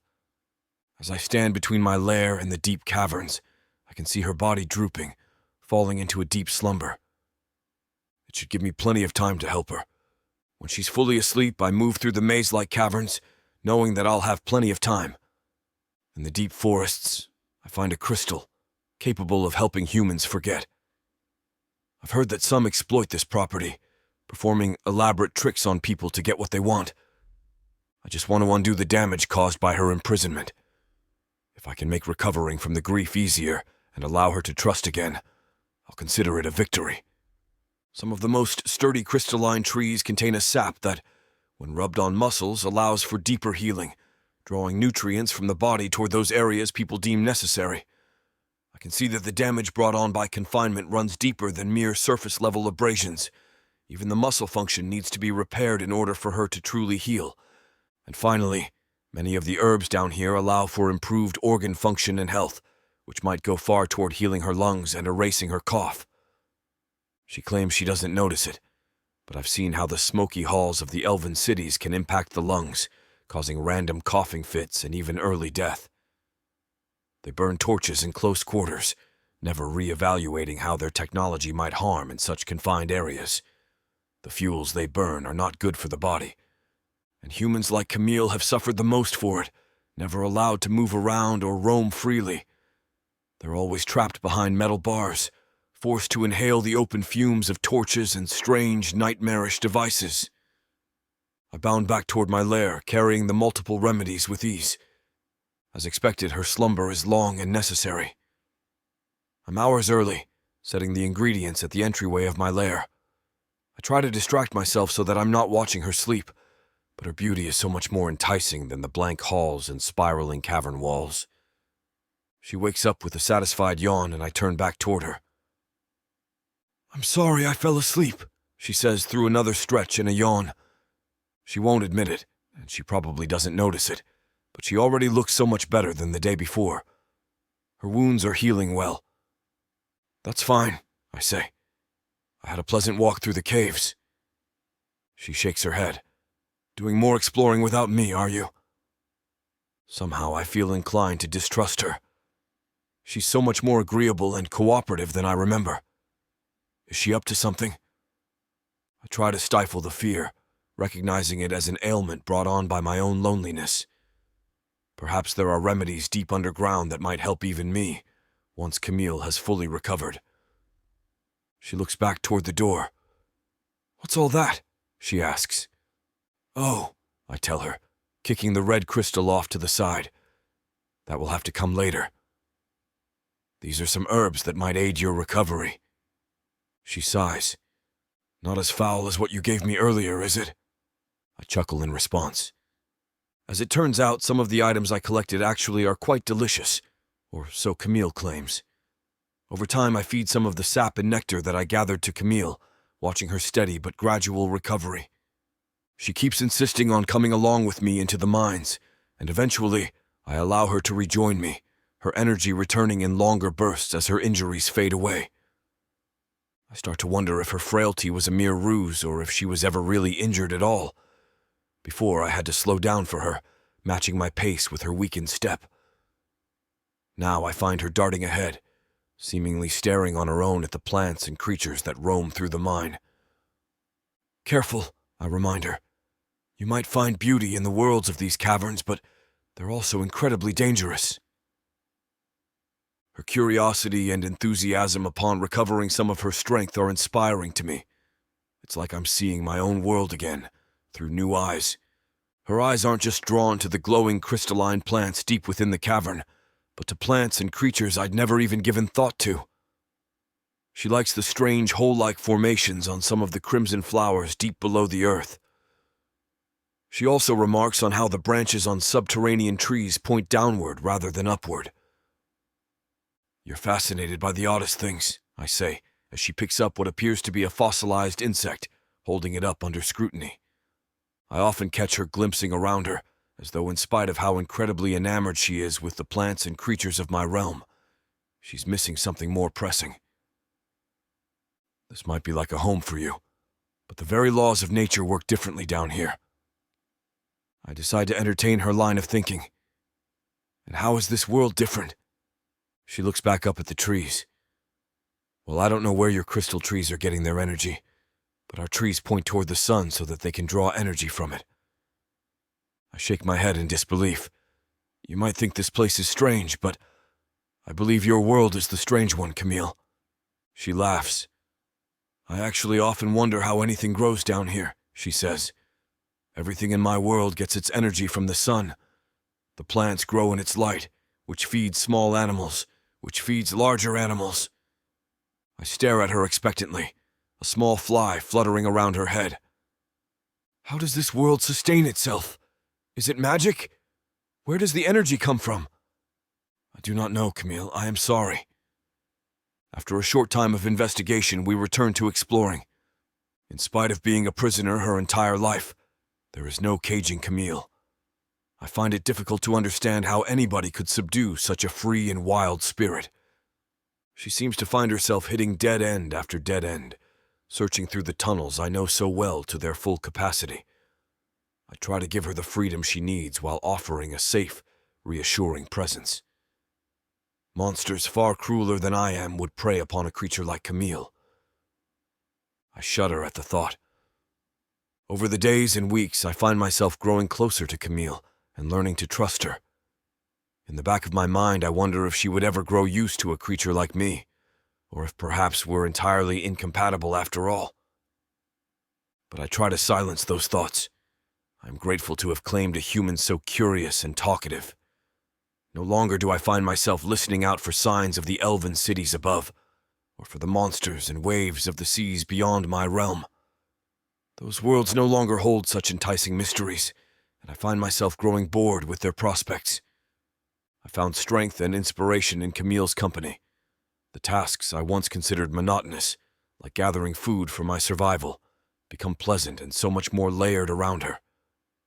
She shows me new ways to approach eating and living, so that my food is not so dull, and my upkeep is not so tedious. In a world of elves, demons, and liches, What would you choose? power? Or passion? To stab the monster in the back? Or take him to bed? The immersive fantasy audiobook bundle has it all. Go to worldsofprotheka.com to get access. Use code YouTube30 to get an additional 30% off. Protheka's magic is eternal. Audio bundles will make it immersive. Chapter 14. Camille.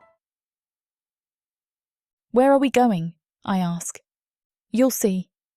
This morning when I woke up, Mazituz asked me if I wanted to go somewhere special today. I of course agreed to go, but he refused to tell me what we're doing or where we're going. There's a small part of me that's hoping it will be above ground, but I know that the chances of this are pretty much zero. Nonetheless, I still follow him through a labyrinth of caverns, the promise of adventure momentarily outweighing my longing for freedom. As much as this isn't where I saw myself ending up, in a cave beneath the ground, Mazituz is starting to grow on me. Monster or not, he's kinder to me than anyone else in my life has been. I still don't know my way around these tunnels, but I at least feel less scared of them than I initially was. Maybe it's because I'm with Mazituz, or maybe it's because of the comforting silence around me. Whatever it is, I'm glad to be able to walk around without fear consuming my every step. My curiosity peaks when I spot what appears to be light reflecting on the cavern walls. We round the corner to see a wide cave mouth that opens up to a large body of water. It doesn't appear to be connected to the above-ground world, which saddens me a little, but its beauty overwhelms my disappointment. I stop in my tracks, admiring the way the surface shimmers with bioluminescence. This is beautiful, I marvel. How is this possible? It's an underground ocean. This is the ocean? I ask incredulously. Yes, he says as he walks into the water. I've never seen the ocean before. It's always been something I wanted to see, but I never got the chance. Do you know how to swim? Yeah, I've been in lakes and rivers before, but this is different. It's exactly how I pictured it, minus the sun, of course. A part of me feels sad that the first time I see the ocean is underground and not on land. But this sadness is short-lived as I walk up to the edge of the water. Join me, Mazituz says, and I look away from the water to see only his head and shoulders poking out. I hesitantly dip my toes into the water. It's surprisingly warmer than I thought, so I walk a little farther in. My clothes will get wet, I protest. So you'll change when we get back? He shrugs. He's accumulated several outfits for me from the miners over the past couple of weeks, so it's not like I don't have a spare. I consider my options, deciding that this is too rare a moment to pass it up. Besides, I rationalise a dunk in the water might help get these clothes a little cleaner. I wade in, deciding to go for it. The farther I sink into the water, the more I feel the weight on my shoulders lifting. I find myself laughing as I swim further in to catch up to Mazituz. I can't help but feel happy right now. The water embraces me as I swim alongside him, completely mesmerised by the way the light dances around us as it reflects off of the walls. All of my fears and problems are temporarily forgotten in the magic of the moment. I've always loved swimming, but something is different about this experience. The water is so clear, I note, making eye contact with Mazituz. The way he's staring at me makes my cheeks heat up. His expression looks like one of admiration, mirroring the way I'm sure I looked when I first saw the water. I turn away, unable to compete with the heat of that gaze. I plunge into the water, fully submerging myself and allowing myself to swim further in, further from Mazituz. When I emerge, he's still watching me, his expression having turned into a curious one. How do you not come here every day? I shout, throwing my hands above my head and twirling around in the water. I like to save it for special occasions, he shouts back. I swim further and further away, exploring the ocean, unable to help myself from enjoying this temporary freedom. because that's what this feels like. Freedom. Something I haven't felt in so long that I almost forgot how amazing it is. I feel giddy as I swim back towards him. So what's the special occasion? I ask. Huh? You said you like to save it for special occasions, I remind him. So what is it? You, he states. I'm not sure what I expected him to say, but it definitely wasn't this. No one has ever thought of me as special before, and it warms something in my chest to hear him say that. We stare at each other for a moment before I turn away, resuming my swimming. Come on, don't you like to swim? I shout. I hear his deep chuckle, followed by the sound of water splashing. When I look back, he's gone. I search the area trying to find him, even going as far as to duck under the surface and look for him under the water. Just when I can't possibly get more confused, a sound occurs behind me. I swing around, back to the direction I had been swimming, and there he is. He stares at me, eyes twinkling. How? I ask. He doesn't answer, simply ducking back under the water and popping up next to me a few seconds later. Come on, I want to show you something, he says, swimming right past me, his tentacles extending into the water. He heads toward one of the walls, stopping to wait for me. I follow him curiously. What could he possibly have to show me that would be more stunning than this? When I reach him, he gestures next to him. This is a bed of oysters. Whenever I come here, I like to collect their pearls for my lair. I stare at them before turning back to him. Show me. Without a word, he reaches in and grabs an oyster. He carefully uses one of his claws to pop it open, showing me the inside before plucking out the pearl. Not all of them have one, but I find that the ones in here usually do. I nod, carefully picking up an oyster, trying to replicate what he just did. It takes me a minute, but eventually I'm able to get it open. Sure enough, there's a pearl inside. Look, I show him. He nods his appreciation before turning back to his own collection, which seems to be growing rather fast. I have no idea how he does this with such speed, but I guess it makes sense, him being a different species and all. I hold the pearl up in front of me, admiring the way it glows and casts a soft light onto my face. Where I just felt pure joy only a second ago, I now feel an intense longing inside of me. The glow of the pearl reminds me of that of the sun, especially early in the morning. I swallow, looking away from it. How does being underground affect me this much? Surely it can't be that different. In fact, it really isn't. Except for the fact that there is no sky down here. I shake off this feeling, knowing that slipping into such thoughts will not bring me any closer to the surface. Returning to the oysters, I pop a few more open, finding 3 more pearls. We should get back to the shore, Mazituz finally says. I nod, showing him my collection. In turn, he shows me his, and I can't help but laugh at the difference in size. Show off. I giggle. The gentle rumble of his laughter along with mine is a soothing sound, and we're still laughing when we get back to the shore. We find a nice rocky outcrop to lay on as we dry off. The 2 of us sit in silence, the only sound being the water lapping at the ground of the cave, as we simply enjoy each other's company. It's hard to deny the bond that's forming despite the barriers between us. Thank you for taking me here, I tell him. He turns to look at me, and I wish at this moment that I could read what's going on inside that head. We can revisit any time, he answers. I believe him. But then I wonder, would he take me above ground any time I wanted? I'm sure that I already know the answer to that, and so I don't bother asking him. Instead, I go back to enjoying the silence. Later on, we're lying in his bed, wrapped in a layer of warm moss. I turn to face him, watching him sleep, his breaths coming further and further apart as he slips deeper into his slumber. My mind is a whirlwind of emotions. I feel gratitude for the kindness he's shown me, a kindness that I've never been gifted with before. I'm thankful for the thrills he's given me, showing me his world down here. But at the same time, there's that voice of freedom whispering in my ear, calling to me. I'm completely torn inside. Despite the fact that he's a monster, I enjoy spending time with him, more than I ever thought I would, certainly more than I've ever felt with anyone else before. I know that I feel something for him, something real. But how could there possibly be a future for us? We are two different species that come from two completely different worlds. We certainly aren't meant to be together.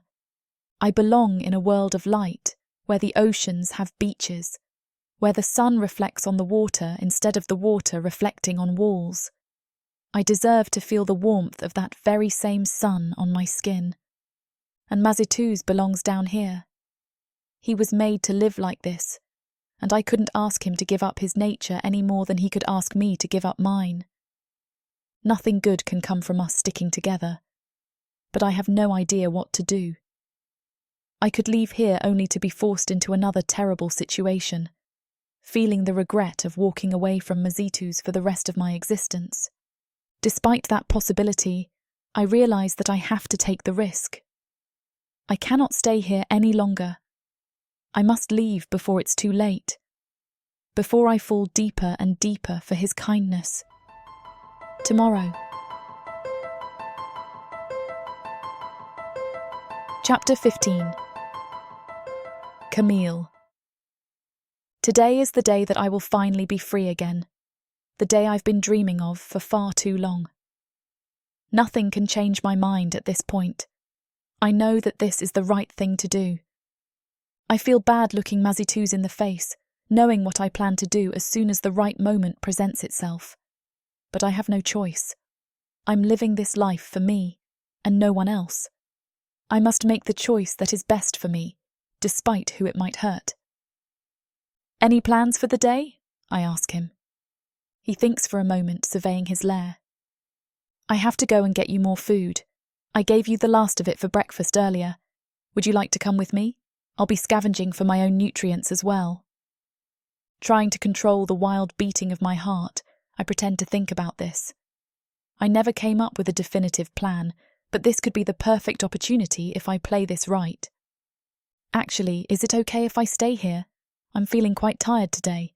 I didn't get much sleep last night. Why not? Is everything okay? Everything's fine. I just woke up a couple of times throughout the night, that's all.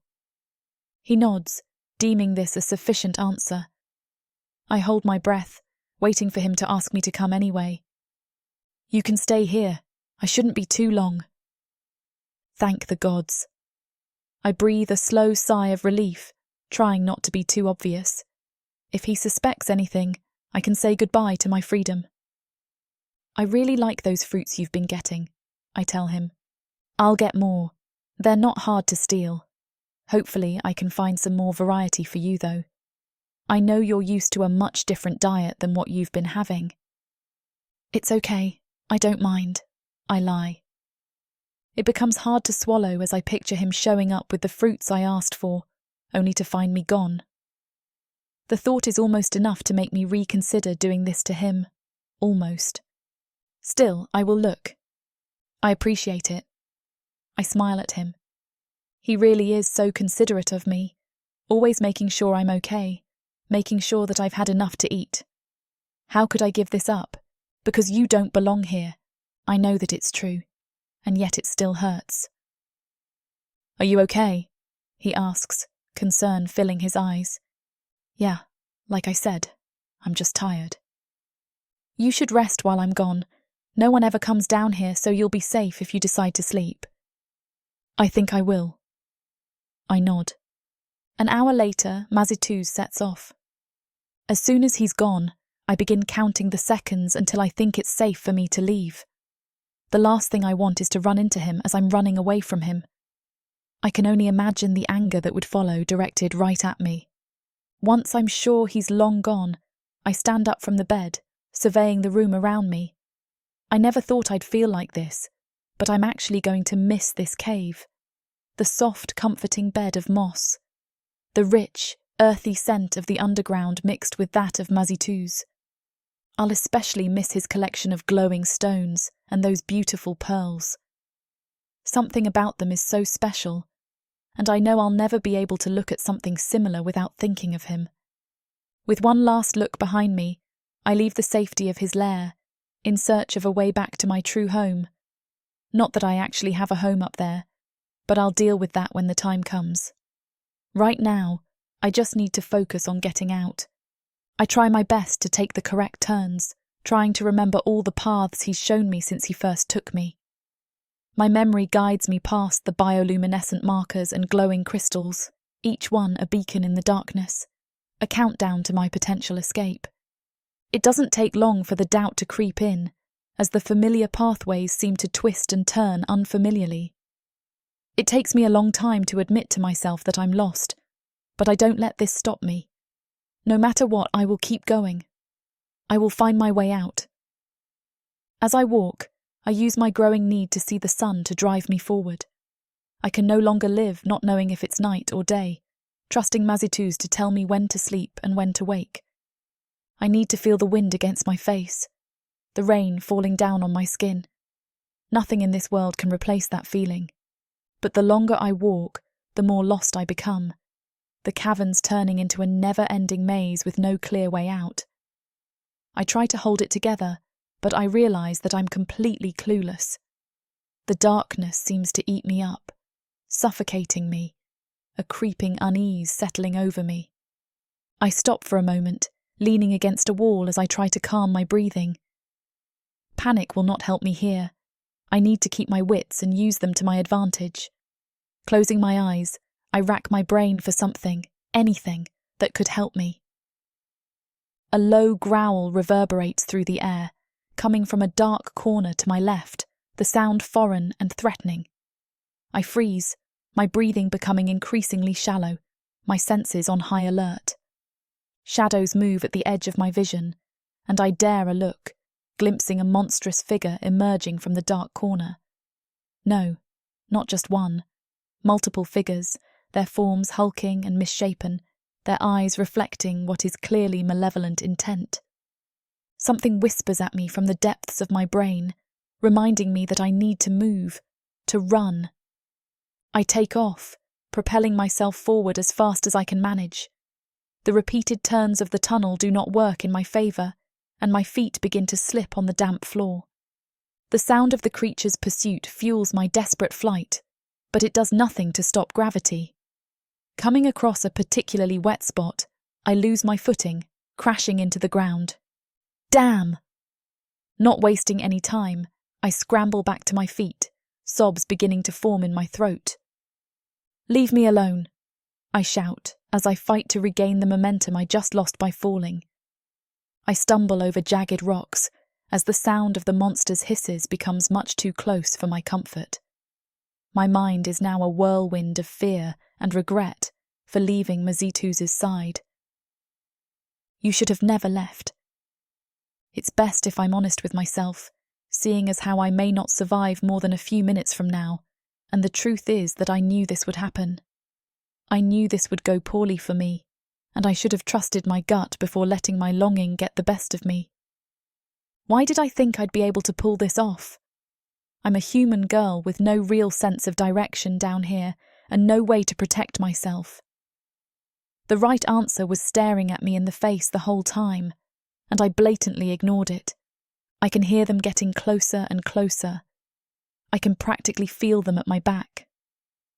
A claw grazes my arm, causing intense pain to course through me as my scream pierces the air around me. I can feel the blood trickling down my arm as I struggle to run faster than my legs can carry me. I round a corner, coming across 2 separate tunnels. They're about 2 seconds behind me, and I need to make this decision quickly. I opt for the narrower of the 2, hoping this will slow down my pursuers. My gamble pays off as I get further in, peeking behind me and spotting the creatures as they struggle to follow me. But this win won't last for long, and I need to use every single second of the temporary advantage. I dart left and right, my movements frenetic as I rely on pure instinct to survive. My heart is a drumbeat in my chest, the chase using up every bit of adrenaline remaining in me. I know that I won't be able to keep this up much longer. My legs have long since grown tired, and it won't be long until they completely give out. I have zero chance of getting out of this alive, and I'm beginning to accept that. Nothing can save me now. Mazituz isn't here this time to be my hero. Immediately after this thought, almost on cue, I hear the unmistakable roar of the creature I've grown to see as my protector. The creature I should have trusted more, appreciated more. His roar thunders through the cavern once again, so loud that it shakes the walls around me, and all I can do is hope that he's semi-close to me. One last burst of adrenaline courses through me. Mazituz is my only hope, and the thought of him rescuing me a second time is the only thing driving my shaky legs forward. His arrival is my only chance at survival, but he may be too late. The creatures are gaining on me once more, reaching for me. "Mazituz!" I shriek. My scream turns into a sob, tears now streaming down my face, blurring my eyes and making it that much harder for me to find my way. I'm going to die today. After everything I've survived, this will be my downfall. My whole life, all the suffering, it was all for nothing. My dreams of finding a better life for myself will now be snuffed out because of my own naivety. I convince myself that I deserve whatever is coming. It's the only way for me to accept my fate. I only hope that Mazituz can forgive me when he arrives too late. Chapter 16. Mazituz. Mazituz! My muscles tighten with a surge of panic and rage, a guttural growl building within me as Camille's scream echoes through the cavern. Without a second thought, I propel myself forward, my powerful limbs carrying me swiftly toward the source of the distress. My senses flood with urgency, and I move as quickly as I can. Adrenaline courses through my veins, heightening my awareness and propelling me forward with a speed born of primal instinct. The tunnels blur into streaks of iridescence as I navigate them with a single-minded determination. My powerful legs push against the rocky ground, propelling me through the labyrinthine passages with an almost supernatural swiftness. The rhythmic beat of my heart reverberates through the sinuous tunnels, synchronized with the primal drumming of my footsteps.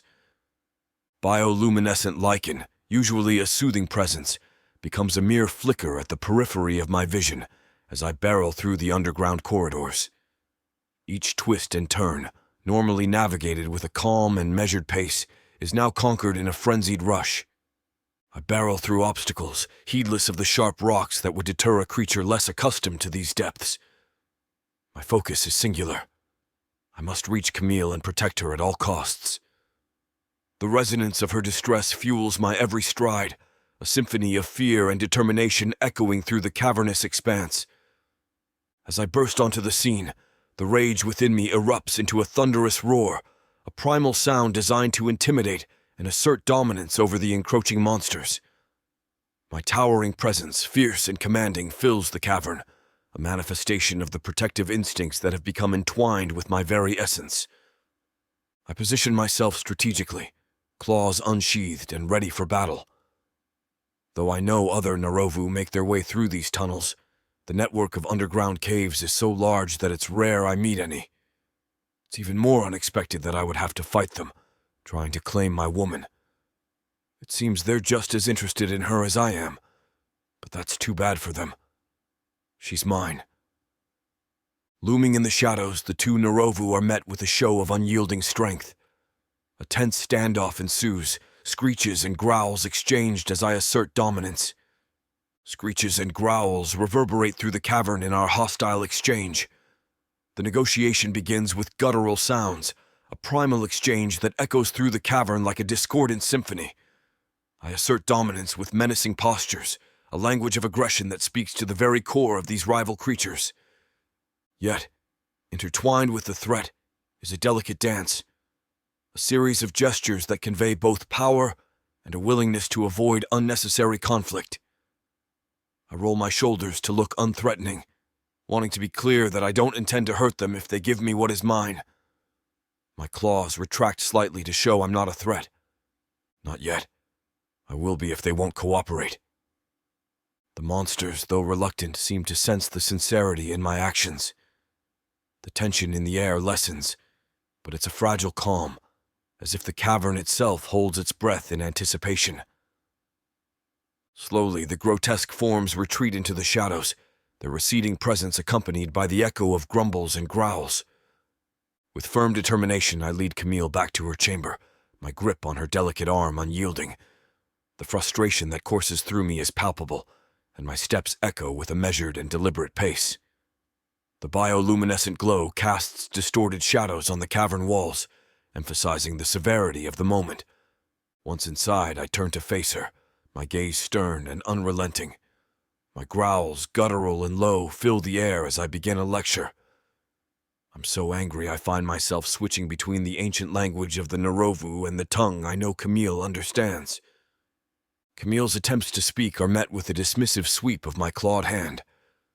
I won't allow her to explain, not now. The echoes of her near-death experience reverberate through me, fueling my anger. My lecturing tones are harsh, a series of warnings and scoldings that underscore the gravity of her actions. Camille, her eyes wide with remorse, listens to the tirade, unable to offer more than a feeble attempt to interject. The tension in the air is thick, punctuated only by the occasional drip of water from the stalactites. As Camille makes a tentative attempt to rise, I assert my authority with a commanding growl, compelling her to remain seated. "Sit," I command in a guttural tone, my voice resonating through the cavern. Camille, her expression a mixture of regret and anxiety, complies, lowering herself to the cold cavern floor. The air is thick with tension as I continue to pace, my claws occasionally scraping against the rocky surface. The lesson isn't just about obedience. It's about survival in this harsh, subterranean world. "If you can't be trusted, I'll have to deal with you myself," I growl in conclusion. Her eyes go wide. What does that mean? I rummage through the collection of clothes I've been gathering for her, my mind racing. Then I find something that will work. I tear the chest piece of a shirt off, leaving behind 2 sleeves and the collar. My motions deliberate. I put the collar around her neck, wrapping the sleeves through the material so that they form a makeshift leash. Then I wrap the end of the sleeve around my hand and yank. Camille emits a small squeak, a sound that echoes in the cavernous chamber. Camille's voice, laced with defiance and fear, pierces the air. "What are you doing? Let me go!" Her words reverberate through the cavern, meeting the echoing silence with a defiant edge. She squirms against the restraints, her frustration palpable. In a fit of rage, I lose my cool, now thoroughly provoked. "How dare you? You would be dead without me. You had no right to leave me, you understand that? No right to gamble with your life like that. What would have happened next? Where would you be now if I hadn't heard you?" "That's my own fault, not yours," she shouts back. "Maybe, but it is my concern. You are mine." Something in her suddenly wide-eyed gaze breaks something inside of me. I don't even recognize myself as I begin tearing her clothing off. "Let's see how far you get like this," I growl, shredding her clothes into nothingness. Chapter 17. Mazituz. I pull back from her, staring at her completely at my mercy, with that collar around her delicious little neck. The sight of it sparks feelings from deep within me that I've been holding back since the moment I saw her. Not only do I feel the need to dominate her, but I feel the need to show her exactly what she just tried to walk away from, to show her what she would have missed out on if she had been successful. But first, I need some answers. "Why did you leave me?" I ask. She stares at me, anger visible on her face. What could she possibly have to be angry about? I just saved her life. "Speak," I command her. She presses her lips into a thin line, an action meant to be taken only one way. Defiance. "No?" I ask, smirking. "Is this how you thank someone for saving you from a slow and brutal death?" Still nothing. "You know, I can make this a lot worse for you if you don't start talking." I pause. "And trust me, if we go down that road, you'll wish I had left you to die back there." Her eyes widen, and this seems to catch her attention. "I was scared," she states, closing her mouth and looking away from me as if that is a sufficient answer. think you're lying, I state, crossing my arms and waiting. Fine, I was sad. I missed the sun, the world I belong in. I ignore that last line, pretending like it doesn't sting. You mean the world that imprisoned you? Like you're doing right now? Like you've done since you saved me from those elves? Have I hurt you? Have I made you do anything that you didn't want to do? I don't think so. In fact, I think you've been very comfortable since I brought you with me. She shakes her head, tears streaming down her face. Her apparent sadness does nothing to me, my anger taking over. You play the victim, but I've heard you laugh, seen you smile, witnessed you enjoying your life down here. What more do you need? I don't belong here, she whispers. Says who? She looks at me, blinking. Me. Why? I'm not like you. I'm a human. Are you done stating the obvious? She huffs, looking away once more. What do you want from me? She finally asks. Rage courses through me. Isn't it obvious? I crouch down to her level, surveying her naked body. My hand drifts to her stomach, trailing my fingers up until I reach her breasts. I pinch one of her nipples and she draws in a sharp breath. I want you, I whisper, feeling the anger turning into something much more raw. That feeling I've been suppressing creeps back in, and I can no longer hold myself back. As much as I know you want to listen to what happens next right now, you can head on over to worldsofprotheka.com with discount code YouTube30. I'm so sorry you can't listen to everything here, but this discount code will give you 30% off all digital products, including this full audiobook. She looks at me with a lust-filled gaze, her heavy-lidded eyes glazing over. What about you? She breathes, her eyes trailing down my body. Chapter 18. Camille. I wasn't expecting to ask Mazituz that. It came right out, but I have no regrets. Whatever part of me cares for this monster, it wants to make sure he's equally satisfied as well. That, and I can't get enough of him.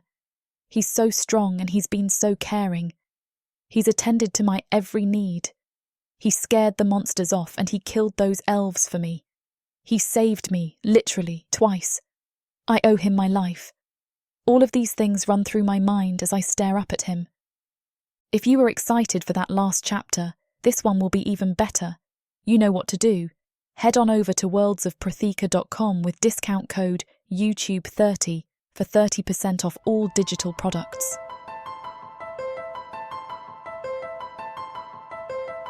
Chapter 19. Mazituz. I feel something. I feel incredible. Being with Camille the way I just was makes me so happy. I'm happy and content. I've never experienced something so good. I pick her up. Her body is sated and she clings to me weakly. My legs feel like jelly. She laughs. I'm not sure what she means, but I smile down at her, knowing that she is as content as I am. I walk with her in my arms to the hot springs. I will wash her and she'll relax there. The water is steaming when we get to that part of the cavern. I place her down gently at the edge of the water and she runs a hand over the surface. Oh, it's so hot, she says, delighted. And of course, if you thought those 2 chapters were exciting, this one tops them all. Head over to worldsofprotheka.com with discount code YouTube30 for the full audiobook.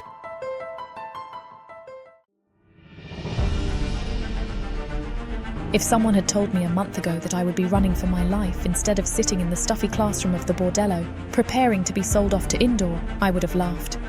The forest is not your safe space, little one. But there's no avoiding my fate. It's you. You're the one. I've spent my entire life training to be the perfect bride for the top-bidding dark elf. So much can change in so little time. You understand why you're being punished, right, child? Your blood. It sings to me. Please, let me out of here. You need to learn your place. But what are you? Where are you taking me? Run! I'm a bringer of death. No, you're not dying. I won't let you. You won't be able to get out. Let me go, please. Sadie, I will make you mine.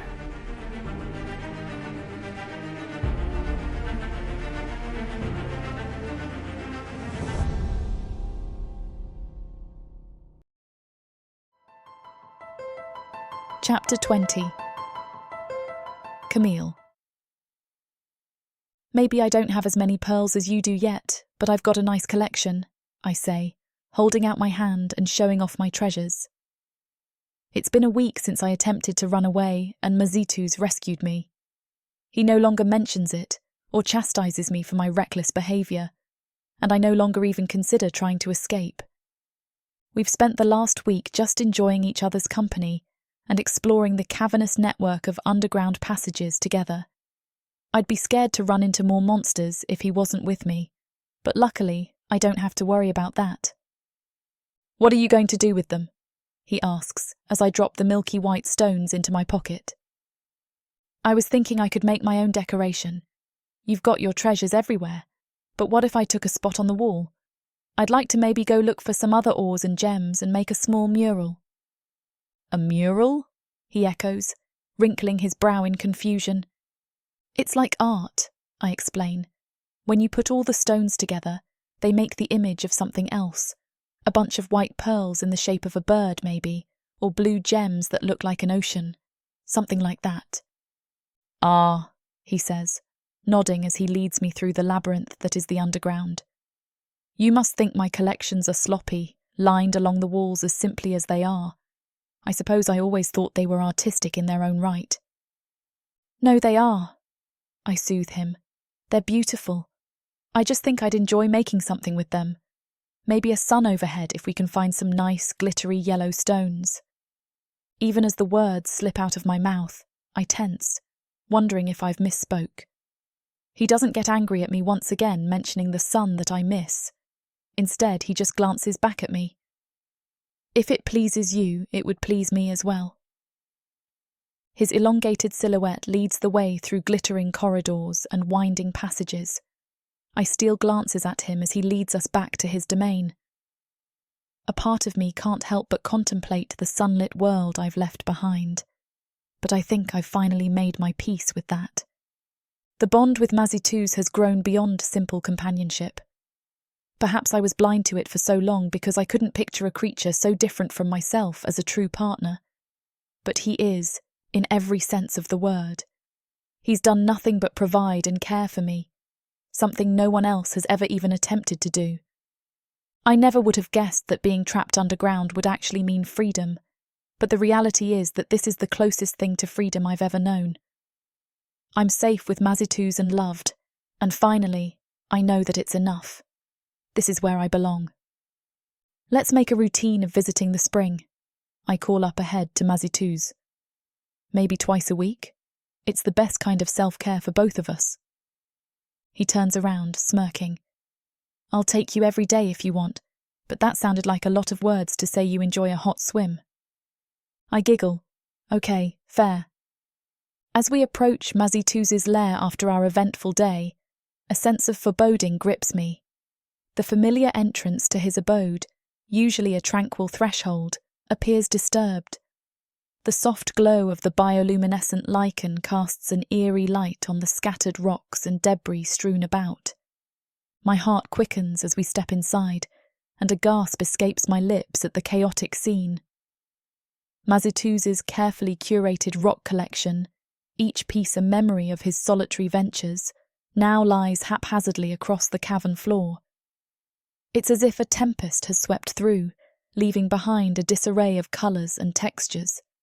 Mazituz, his normally composed demeanour shaken, surveys the wreckage with a growl of displeasure. His tentacles bristle in frustration, and I can sense the tension in the air. This place, once a sanctuary, now bears the scars of intrusion. The cavern's silence echoes the hollow feeling in my chest as Mazituz surveys the damage. The unsettling realization that someone has violated this sacred space adds a layer of unease to the already tense atmosphere. Who did this? He growls. Then he stops, the tentacles around his face shaking as he tries to discern the scene. The Naravu, he says in a hiss. The ones who tried to take you. I can smell them all over here. I can't believe they entered my territory like this. Mazituz moves among the strewn rocks, carefully inspecting each displaced piece as if searching for something specific. The resonance of his discontent fills the cavern, and I can't help but share in his dismay. Questions swirl in my mind. Why would they desecrate Mazituz's haven? What motive could drive someone to vandalize this sanctuary? Is this really all because he defended me against them? Did they take anything? I ask. Do you think they came here to steal, or... I trail off, unsure how to end my thought. He looks up at me, tentacles quivering angrily. The Narovu are very territorial. We give each other a wide berth and do not intrude in another's space. If one so much as smells another Narovu nearby, it is customary to try to leave the space rather than encroach on their domain. To come directly into my home uninvited. He shakes his head, trailing off in the same manner that I just did. I bite my lip as I watch him, scowling as he picks through the debris left behind. The weight of the unknown hangs heavy in the air as we confront the aftermath of this intrusion into the quiet refuge beneath the surface. Chapter 21. Mazituz. I stand amidst the aftermath of chaos, shattered shards and debris scattered about my once tranquil lair. A continuous low rumble like a rising earthquake vibrates my core as I survey the violation. Someone has invaded our haven and wrecked it with cavalier violence. Eyes narrowed to enraged slits. I prowl the boundaries, rage building as the scope of destruction reveals itself. Many of my most precious treasures are smashed and hacked to pieces. It's clearly a targeted warning by someone who invaded my sanctuary. The smell of an intruding Narovu is unmistakable and hangs heavy in the air. I can only assume it's at least one of the two I challenged for approaching Camille last week. They may have backed off at the time, but they clearly came back for their pound of flesh today. The implication sinks my heart even lower than seeing our home spoiled. Someone wanted to send me a message. It was clearly intended to be taken as a threat, but my attempts to decipher the meaning leave my pulse racing through my veins. They wanted to make me pay for challenging them before, I explained in a low grumble. I probably hurt their pride, so retaliation was the only way to save face. Like I said, we're very territorial. Her eyes go wide. Are you saying I'm part of your territory? I shake my head. No, of course not. Well, no, I'm not saying that. But I think there's an element of that to them, yes. From their point of view, I took you from them, and they're upset about it. Obviously, they didn't like me challenging them over Camille. Perhaps they felt they had a right to her, being that when they found her, she was unaccompanied. The truly horrible part is that, as a fellow Narovu, I understand where they are coming from. Before Camille, I would have shared the sentiment. But now that she's part of my life, everything has changed. She's mine, and I refuse to share her. However, I don't know how I can explain this new perspective to them. They're going to keep coming after her until they get what they want, and if they only see her as a plaything I refuse to share that they'll instead take by force, what am I to do? For now, securing Camille's safety tops my priority. I sweep the area thoroughly, ensuring no perpetrators linger to spring some cowardly ambush. Only once I confirm our present safety do I approach Camille where she huddles by the entrance, her lovely face creased with distress. Gently I encircle her, movements slow and non-threatening. She leans into me instinctively seeking protection, and I envelop her slender frame with tender care belying the rage simmering just below the surface. What do we do now? She asks, tears pricking her eyes. Take a breath first. They're gone for now, I assure her with forced nonchalance, though fury races molten through my veins. No need for you to worry. No need to worry. Look at this place. Your collection. Everything. She looks equally as distraught as I feel. The fact that this little bag of human flesh can feel this way for a monster's belongings is both endearing and annoying. She is something special to me, but I don't know how I can prove that to them. I don't know how to convince the others that she is not available, that no amount of fighting would ever give them a claim to her. She's imprinted on my heart in a way I can never let go of. She could never be another's. But to them, there's only one thing that matters. Is she my mate? Because I have not claimed her in the way they deem important, she belongs to no one and is open to their advances. I disagree entirely, but what can I do now? Marking her as my mate would solve the issue, but I don't want Camille to be bound to me forever as a trade for her safety.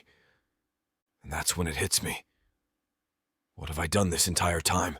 She asks, and asks to go back to the surface, and I tell her no. I have, in fact, bound her to me, using my promises to keep her safe as leverage, as a bargaining tool. She is my prisoner, not my lover. The thought hurts deeper than I knew anything could. They could come back looking for you. We need to leave this place for now. But I don't want... I growl savagely at her, letting my tentacles flare. The solution materializes with cold clarity. As much as it grieves me, perhaps the only way to truly protect my beloved is to set her free. She'll be free from me, but she'll also be free from them. And she'll have the sun she's always missed. I school my expression to remain neutral, grabbing a few of Camille's simple belongings and tying them in a small canvas cloth I stole from the miners at one point or another. I move quickly, wanting to get away from the scene before the Narovu comes looking for Camille again. Then I begin leading Camille through the tunnels, deliberately avoiding telling her anything more about my plan. This is already difficult enough on my end, and I don't think I could take it if I had to convince her as well. Inwardly, my heart shatters, contemplating a life suddenly robbed of vibrant color and joyful purpose, without her cherished company to chase away the haunted shadows of isolation. Can she ever comprehend the sacrifice I prepare to make on her behalf? Will she care? I guide a shaken Camille through convoluted passages, her usual curiosity smothered now by distress from seeing our cherished haven so cruelly desecrated. She follows close, peppering me with questions my evasive reassurances fail to truly reassure. I remain purposefully vague for both our sakes about where we are headed. I don't know if I'm afraid she'll refuse to leave me, or afraid she'll be overjoyed and crush me further. I try not to think about it as each step steals my resolve regarding my secret plan despite the ache it gives me. Just tell me what's going on. I promise I'll be all right. Quiet, I growl. They could be anywhere. Suddenly, the tunnels I've known and loved take a much darker shade. The glowing fungi and glimmering stone I normally reveal to Camille with pride now pass by unheeded, ominous shadows in tunnels mirrored only by those clouding her perception of circumstance. Blindly, she places her trust in me, battling her own doubts. I have doubts of my own, worrying that my purported solution may devastate us both irrevocably. Or maybe just me. She needs to leave my world. She will not be harmed just because I'm lonely. At last, we reach the secluded cavern with the glowing mineral pools I discovered just for her delight. Wordless, I shift aside a cleverly concealed stone screening a small cleft. It is the one ascending passage permitting direct access to the surface I've found. Please, just talk to me. Talk to me and we can figure this out. She sobs. She knows. Of course, she knows. She's a smart woman. Lit by a faint crystalline glow, the grave implication is clear as the sunlight streams through the now open passageway. She knows what I'm offering her before I even say a word. Can she read the sacrifice written across my face? I stand mute, claws curled into fists, trying to hold myself up against the grief threatening to crush my formidable composure. Leave, Camille. Don't ever come back. My own jagged words shred the shimmering silence. Her wide eyes search mine desperately, seeking sense in this abrupt abandonment. I steel my resolve and growl at her, showing my anger. But it's not at her. It's at myself. I let myself be swept away in this fantasy that this little beacon of light she brought with her could last. She takes another step towards me, but I take a step back from her, growling again. You're never to return here. Chapter 22. Camille. I stare at him, completely frozen, my mind reeling from his unexpected declaration. Surely I've heard him wrong. Surely he doesn't mean that. Why would he want me to leave? He spent so long insisting that I stay. Finally, he's got me convinced that I'm better off here than up on the surface. All that, just to throw me out now. Things have been going so well between us. Just this morning, we were having the time of our lives, and this past week has been one of the best I've ever had. I'm lost for words, confusion clouding my brain. All I've wanted over the past few weeks, for most of my life, really, is freedom. And yet, here he is, giving me just that, and for some reason, I can't remember why I wanted it so badly. My heart feels like it's being squeezed, and I can't breathe. This is not how I expected to react if this situation ever arose. I certainly didn't think I'd be giving it a second thought. He won't even look at me, instead staring past me, into the tunnel leading back to my old world. His expression is a cold one, a look I've never seen him wear before. Mazituz, I trail off. What do you mean? I mean, you are free to go. If you walk through here, you will find yourself above ground. I don't understand. My voice trembles. He sighs, finally looking at me. I thought this was what you wanted. So did I. But what is with his sudden shift in attitude? Why is he pushing me away? Did this all mean nothing to him? I look past him, to the world I thought I longed for, shaking my head. What if I change my mind? I ask him. He looks me dead in the eyes, his expression hardening more than I thought possible. You don't belong here. You are not safe here. I won't allow my problems to taint your life.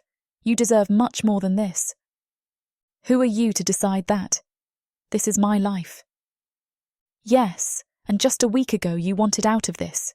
You tried to run, and now I'm letting you. Why are you now resisting? Because this doesn't make any sense. I thought you wanted me here. My voice breaks.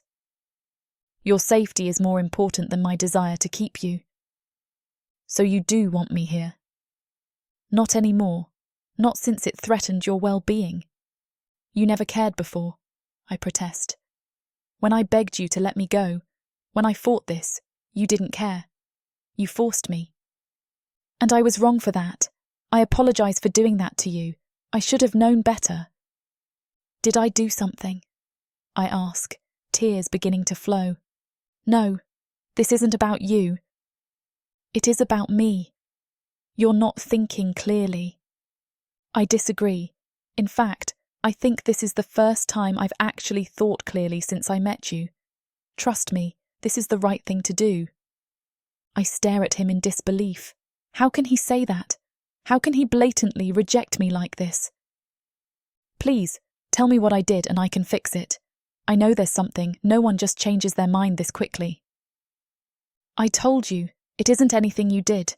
Don't you see? My lair was trashed, Camille. Do you know what that means? You are not welcome down here. The other Narovu don't approve of this, and for a good reason. You don't belong. His words echo in my brain, and for a second I start to believe them. For a moment, I begin to wonder if I'm being delusional, if my desire for him is clouding my judgment. Maybe he's right. Maybe I really don't belong. I let my gaze trail away from him and past the rock wall, staring for what feels like an eternity. After a while, I realize something. You're scared, aren't you? I ask. What could I possibly have to be scared about? This, us. I think you're scared because things started getting real. I think that deep down, you don't think you deserve the happiness that will follow if we stick together. You're wrong. I have never lived my life in fear, and I never will. Since when did you start lying to me? Camille, what do I have to say to you to make you understand? You have to go. Our bond cannot be. Not unless you decide to commit to this in a way that I know for a fact you're unprepared for. Commit how? I ask, intrigued. Mates, he simply states, as if that tells me all I need to know. Explain. If you and I were to become mates, things would be different. No one down here could say a thing against you. So why can't we do that? Because, Camille, my kind mates for life. It's an eternal bond that cannot be broken. You would be chained to me forever. You are not ready for that kind of commitment. Is it me that isn't ready, or you? Now it's my turn to say that you are not thinking clearly. I can sense your yearning for the sunlit world that you are used to. You do not want to spend your life in my cavernous realm. Why do you keep telling me what I do and don't want? Think about it, and I mean really, truly think about it. You know in your heart that what I'm saying is true.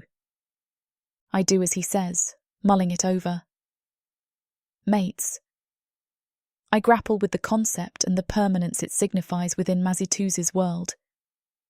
The idea is a stark contrast to the fleeting connections of my past. And yet, I realise what he is trying to tell me. I will never see my beautiful son again. Mazituz and I will never enjoy a day together on the beach, a day outdoors. I feel trapped between my longing for him and my longing for freedom. It's an impossible choice. I remind myself what happened the last time I left him. How fast it turned into my worst nightmare. What if I leave and something like that happens again? I take a step towards him, my defiance winning over. But he steps back, avoiding eye contact. My heart sinks. He really doesn't want this. He doesn't want to be my mate. Otherwise he would have asked me before this. I turn towards the passage, walking into the doorway before stopping and facing him. Despite my realisation, I can't help but hesitate. His sigh echoes throughout the tunnel, reminding me once again that he doesn't feel the same way as me. Seek the light. Live your life, Camille, he implores. He gestures behind me, beckoning me onward, still refusing to look at my face. I slowly walk backward, fear coursing through me as he begins to close the rock wall. His silhouette slowly disappears, eaten up by darkness as the wall falls shut with a soft thud. Each step he takes feels like a punch to my stomach, his footsteps slowly receding until they become non-existent. He's really gone, and I'm really free. But only one word sounds in my mind. Alone. Tears stream down my face faster than I can wipe them away, and soon enough, I stop trying. All I can do now is keep walking and hope that the pain lessens as I get farther away from him.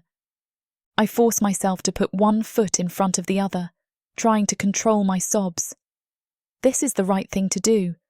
I will move forward, and I won't look back. This is what I've always wanted, and now I have it.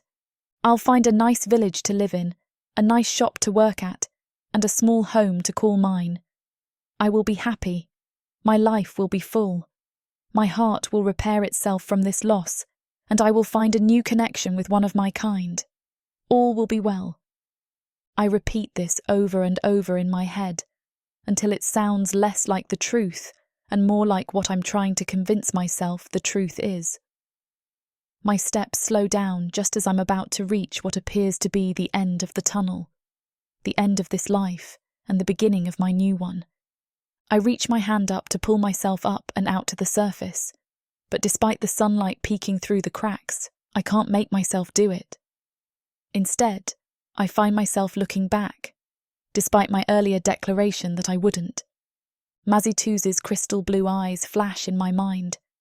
Memories of his booming laugh remind me of the good times we shared, the bond we formed, the life I was just starting to get used to. I close my eyes, recalling the feel of his lips on mine, his tongue on my skin. How amazing it felt when he was inside of me. The emotions he coaxed out of me that I didn't even know were possible. My hand drops fully, and I propel myself forward, but not in the direction of what I once knew. Instead, I head towards what I've come to know, what I've grown to love. I run back to the cave wall, screaming out as loud as I can. Mazituz! I sob. Please, come back. I let myself fall to the floor, knowing that it's too late. He's already gone. Not only do I have no way of getting back to him, but he doesn't even want me to. He left me. Please! I wail over and over again. My cries fill the air, and my fists begin pounding on the unyielding stone. This is useless, but I can't make myself stop. I love you, I croak out, my voice already raw from my cries.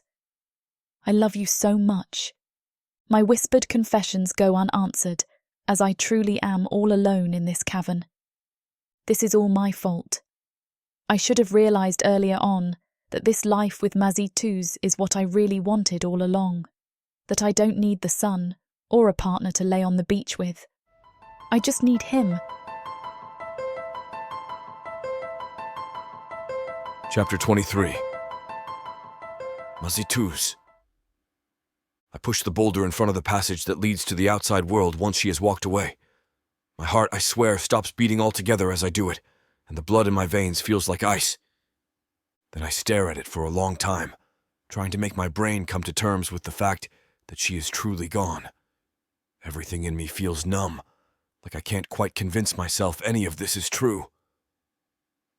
Goodbye, Camille, I finally whisper. Then I stumble back, turning to drudge away. Every step further away from the passage I allowed her to take without me physically aches, as the reality begins to settle on me like a heavy blanket. To ease the pain, I cling desperately to the idea that this is my duty, reminding myself that I'm doing this for her and her safety.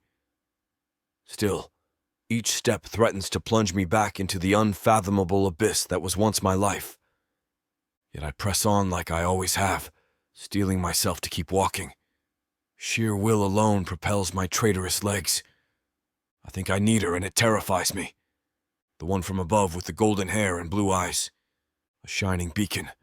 My other half. And I let her go. Twin streams of saline burn relentlessly as acid, evidence of a profound shift irreversible within the armored core I once believed impregnable. I reel beneath the onslaught of emotions. Nothing prepared me for the cruel accuracy of this invisible blade. The curse of my longing spreads to my legs and torso, and for the first time in my life, everything feels absolutely hopeless. Will this be my permanent state without her? I ponder out loud. I cannot live like this. Yet here I stand, paralyzed, consumed by a raging inferno of emotions that I fear will only be quelled by her. Fury spreads as I navigate this labyrinth of emotions, my heart torn between duty and desire. I stand, a monolith of indecision, eyes tightly shut against the swelling tide of renewed emotions. Inevitably, my thoughts spiral, speculating on the state of my beloved, ruthlessly thrust back to the indifferent surface. I picture her wandering aimlessly through the unwelcoming world above. I picture her struggling, forming new traumas over her old traumas. Her bright spirit dimmed prematurely behind ashen clouds. No, you're being impossible, I tell myself. She always wanted to go back. You're the one who wouldn't allow it. This is good for her. She'll be happy up there. For a moment, I've convinced myself it's true. I'm willing to keep suffering if it's for her own good. I take a step, determined to walk away for real this time. I don't know how long I walk aimlessly through the dark underground tunnels. I don't think it's a significant amount of time, but it's hard to say. I'm so lost in my own dark thoughts that external issues such as time lose all meaning. What do I do now? I really don't know. Do I go back to my lair and clean up the wreckage of my life? I don't think I could bear it, and it will only be a steady reminder of everything I've lost today. For a moment I contemplate hunting down the Narovu that tried to threaten Camille. I could kill them for what they've cost me, and I don't think I'd have a single regret if I did. But in my depressed state, even that sounds like a lot of effort, and it wouldn't bring her back anyway.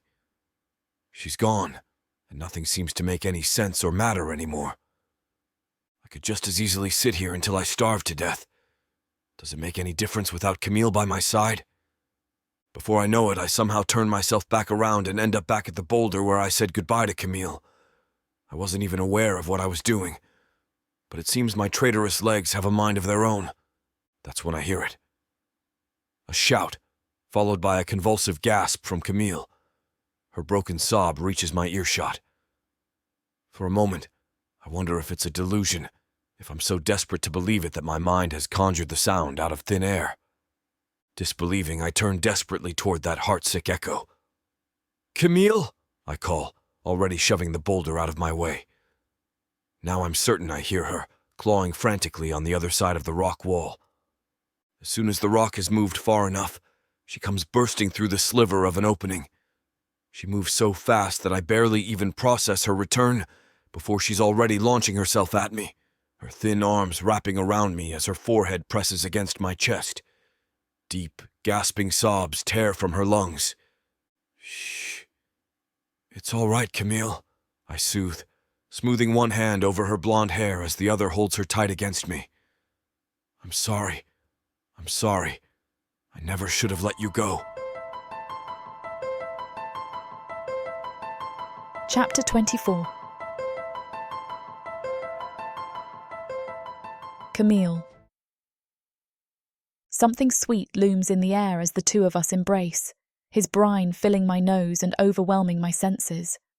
I didn't think I'd be reunited with Mazituz after being so abruptly removed from his side, but I lingered anyway, calling out and hoping he was there to hear me.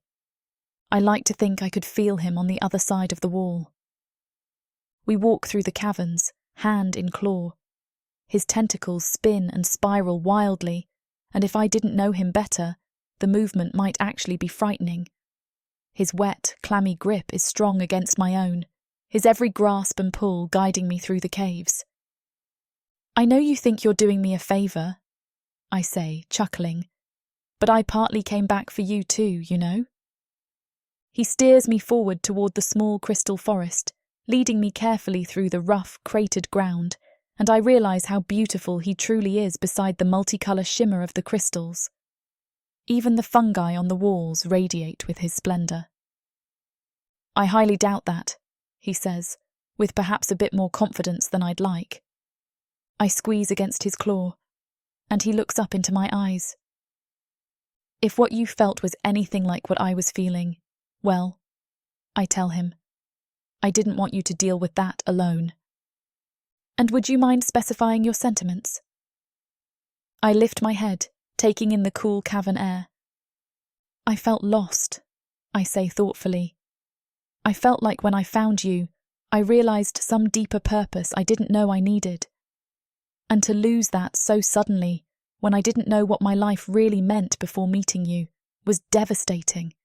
Just the idea of continuing, knowing I'd never meet anybody like you again, was impossible to deal with." He nods. I suppose that's how I felt as well. "Could you have honestly dealt with that?" I ask. "Have you experienced heartbreak like that before?" He shakes his head. "No. It was like every fibre of my being was screaming out to be with you, even if the logical part of my brain knew you were better off without me." I chuckle. "See, you say that," I reply. "But if there's anything I've learned these past couple weeks, it's that I'm really not very good at keeping myself alive." His blank stare as he evaluates me feels like it penetrates my very soul. "You're more capable than you realise," he says. "You underestimate your strength far too much, human. Those beasts would have flayed me alive had you not intervened. I wasn't even sure what I was going to do if I had to survive on the surface." His tone turns serious and introspective. I can feel him hardening in my grasp, returning to the strong and cynical creature I've come to love. "Now that you're in my realm, you're going to have to find your strength," he says. "It's a dangerous place, filled with threats like none you've seen on the surface. Just know that I'll protect you for as long as I live, and maybe even beyond my mortal expiration." I feel the same way. But I think if you come to look back on the past few weeks from my eyes, perhaps you'll come to see yourself the way I see you. He seats me down on the hard soil and grass-like floor, and I lay against his lap, taking his hand in mine. How do you see me, Mazituz? My eyes aren't looking up at him, but at the vast ceiling of the expansive cavern chamber. You're so prideful. You've never really told me. We have that in common, I think. My neck turns rapidly as I meet his eyes. What do you mean? You're very prideful, Camille, he says. His eyes look back up toward the ceiling, and I lay comfortably back against him. I suppose that's fair. Our hands fidget together. Though not always in the ways it counts. I think, if you were a little fairer to yourself and a little less humble, you might actually take pride in how much you've accomplished and how far you've come. I don't know what you mean, I reply. I can see now how much the glowing fungi on the ceiling look like stars. I think, in some ways, it might actually be more beautiful than the night sky. I've only done the bare minimum to survive, I point out. And that's far, far too much, he says. It's an anomaly that any of you survive. He grips my hand far more tightly, and I can feel the pain in his voice, resonating in his every pause and intonation. I wish the world were more kind to you, Camille. Now that I've really had more time to analyse it, perhaps it is an impulsive move, becoming my mate. I pause. Surely he's not saying what I think he's saying. But it was ill-informed of me to send you back to the surface like that. At least here, I can guarantee that they don't take you from me again. I sigh. I guess it's not just monsters to watch out for down here. No, indeed.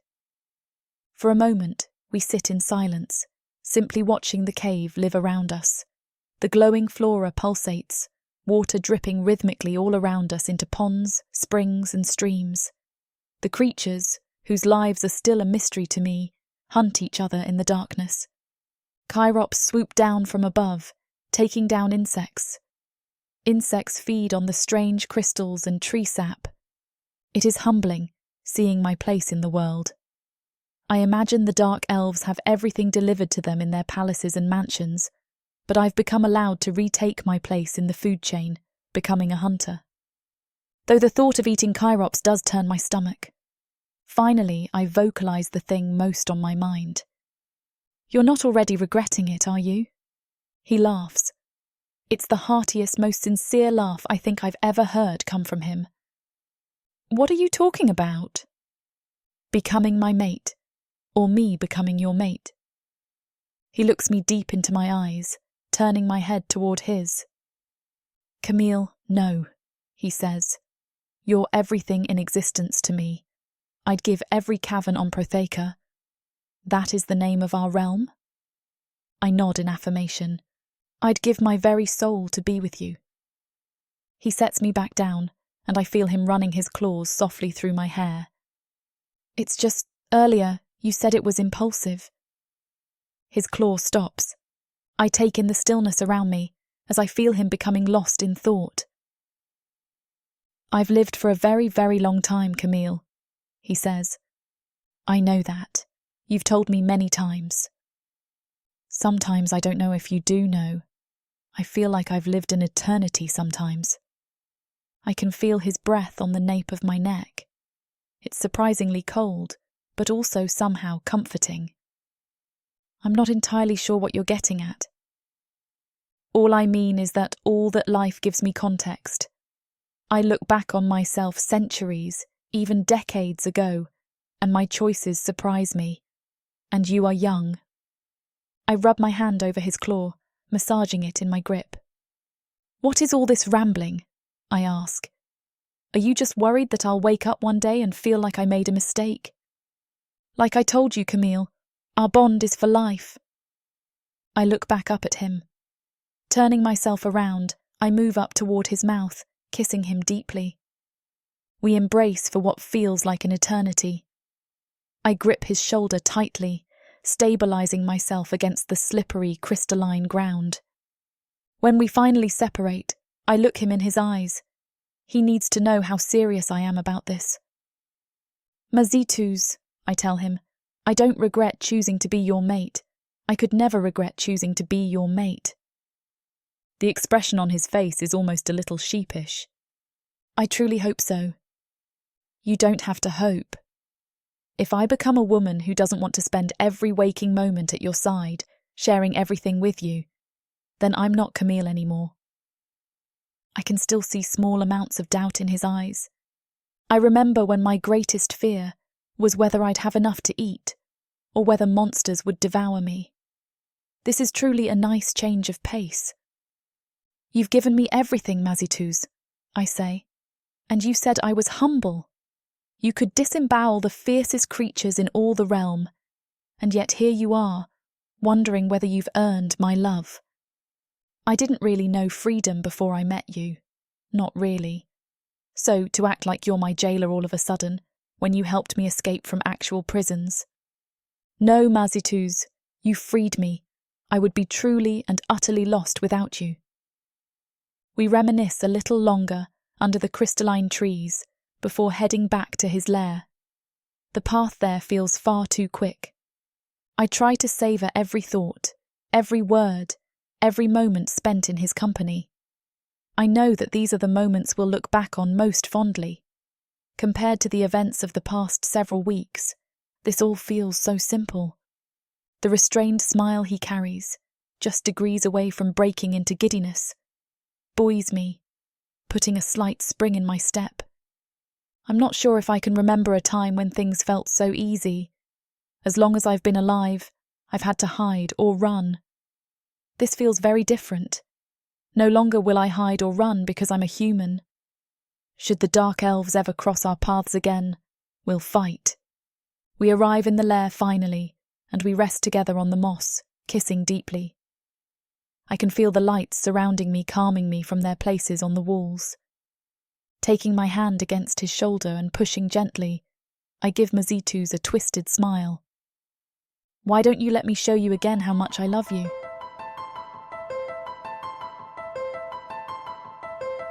Chapter 25. Mazituz. I carry Camille back to the lair. The walk through the dark cavern passages is different now with her in my arms. This is how it should be, with her mouth never leaving mine. She has accepted me and our bond. She wants to be my mate. It is more than I could have hoped for. It's more than I ever would have dreamed of. It never occurred to me that my mate would be a human, but I'm not disappointed. I'm ecstatic. My world is complete with her in it. She makes my life worthwhile. Knowing her has been the highlight of my life. I can never go back to how things were before. I don't think she can either. Mazituz. I love you, she whispers against my neck. Her words hold far greater meaning than she realizes. I know what love means for a human. For my species, it is a far greater gift. I love you, I say. I step past the mess of my destroyed home, ignoring it all to focus on Camille. It seems right to reclaim this space with our love, to immediately replace the horrible scene that surrounds us with something more pleasant. Sorry to interrupt at the good part again. YouTube can't handle all this heat. Head on over to worldsofprotheka.com with discount code YouTube30 to listen to every last detail. Now, where were we? Again? She asks. I smile at her. Again. Orcs. Gargoyles. Vampires. Ice monsters. Demons of the dark. These beasts seek war, destruction, and power. And there's only one thing that can tame them. Love. This is your chance to get the uncut and unabridged audiobook bundle. No detail is spared. Use discount code YouTube30 for an additional 30% off of the already discounted price. Go to worldsofprotheka.com. Get access to countless audiobooks and discounted bundles where I talk you through every last scene. Protheka's magic is eternal. Audio bundles will make it immersive. Chapter 26. Camille. Camille, there's something I need you to understand, Mazituz says solemnly the next morning. I swear that for a moment my heart stops beating in my chest. Is he about to change his mind about taking me as his mate? Is he going to make an excuse to send me away again? What is it? I can hear the tremor in my voice, even as I try to sound calm. I didn't fully explain the process of taking you as my mate. Obviously, you'll need to understand better what happens now. First, we'll need to go see the elder. The elder? I echo. Yes. The Narovu tend to be solitary and stick to themselves, but there's an elder called Skryon. He has a few advisors he depends on, but in the end, he takes responsibility for all decisions that will affect the Narovu community. I nod, thinking this over. Okay, that makes sense, I guess. He performs the mating ceremony that binds mates together. We'll have to get his blessing first, because otherwise, there will be no ceremony, and that means that we'll never be recognized as mates by the others. Oh, I whisper, suddenly nervous again. What are the odds the other Narovu are going to agree to this, after the way that they've already acted? Do we have any shot at all of convincing them? It seems unlikely. So if this Skryon says no, what happens then? Mazituz doesn't bother to elaborate on that possible outcome, and I'm too scared to ask. Instead, I just stand up from my seat on our mossy bed. Well, how do we find this Skryon then? The sooner we get this over with, the better. My heart is already in my throat. I don't want to worry about all the ways this is inevitably going to go very, very badly. Mazituz practically beams at me, or at least as much as a creature like him can. See, Camille? I told you that you should be proud of your bravery, and it's true. You're so willing to work for us to have a future together, no matter what it takes. That alone, I think, will be enough to convince Skryon. He tries to assure me. Come, follow me.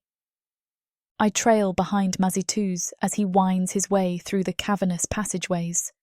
Step by step, it feels like the bravery Mazituz just praised seeps from my very pores. By the time we arrive and Mazituz waves toward a rough-hewn doorway in a rock face, my legs are shaking. He steps inside the chamber. I hover in the doorway, listening as he speaks to another Narovu about wanting an audience with the elder. Clearly, this person is not Skryon, but an assistant of some kind. Maybe one of the advisors Mazituz mentioned. The Narovu gestures to a wide, flat rock, shaped much like a bench and covered in soft moss for comfort. He tells us to have a seat and then shuffles off into another adjoining room. My heart is beating so fast, I think it might explode. Mazituz and I sit in silence. My throat is too dry to even consider trying to form words, though the awkward tension in the room does nothing to relieve my worries. Luckily, before I can die of a literal heart attack, a handful of Narovu shuffle out of the other room. I can immediately tell which one must be Skryon, the elder, as his clothes are distinctive green robes, and he wears a luxurious-looking amulet around his neck, made from so many pearls that it's nearly blinding. Mazituz stands and bows. I try to mimic his actions, not wanting to be unintentionally disrespectful. I think I do a fair job, though I can't make my tentacles hang submissively the way he does, for obvious reasons. I come to you today to ask for your blessing in taking a mate, Mazituz begins. One of the Narovu by Skryon's side scoffs. You should have come with your intended mate. I did. The reaction is instant. Though Skryon is still silent, the rest immediately begin looking at me with disdain, dissenting and muttering amongst themselves. The chatter is so continuous and overlapping that I can only make out the occasional disjointed word, but it's clear they do not approve. Finally, one speaks up rather hostile. Humans are not suitable mates for our kind. It's never been done, and for good reason. How is a human to live down here? You can't follow your human to the surface, and she can't stay down here. How will that work? I open my mouth, about to argue that I've been living down here for some time even if they haven't noticed.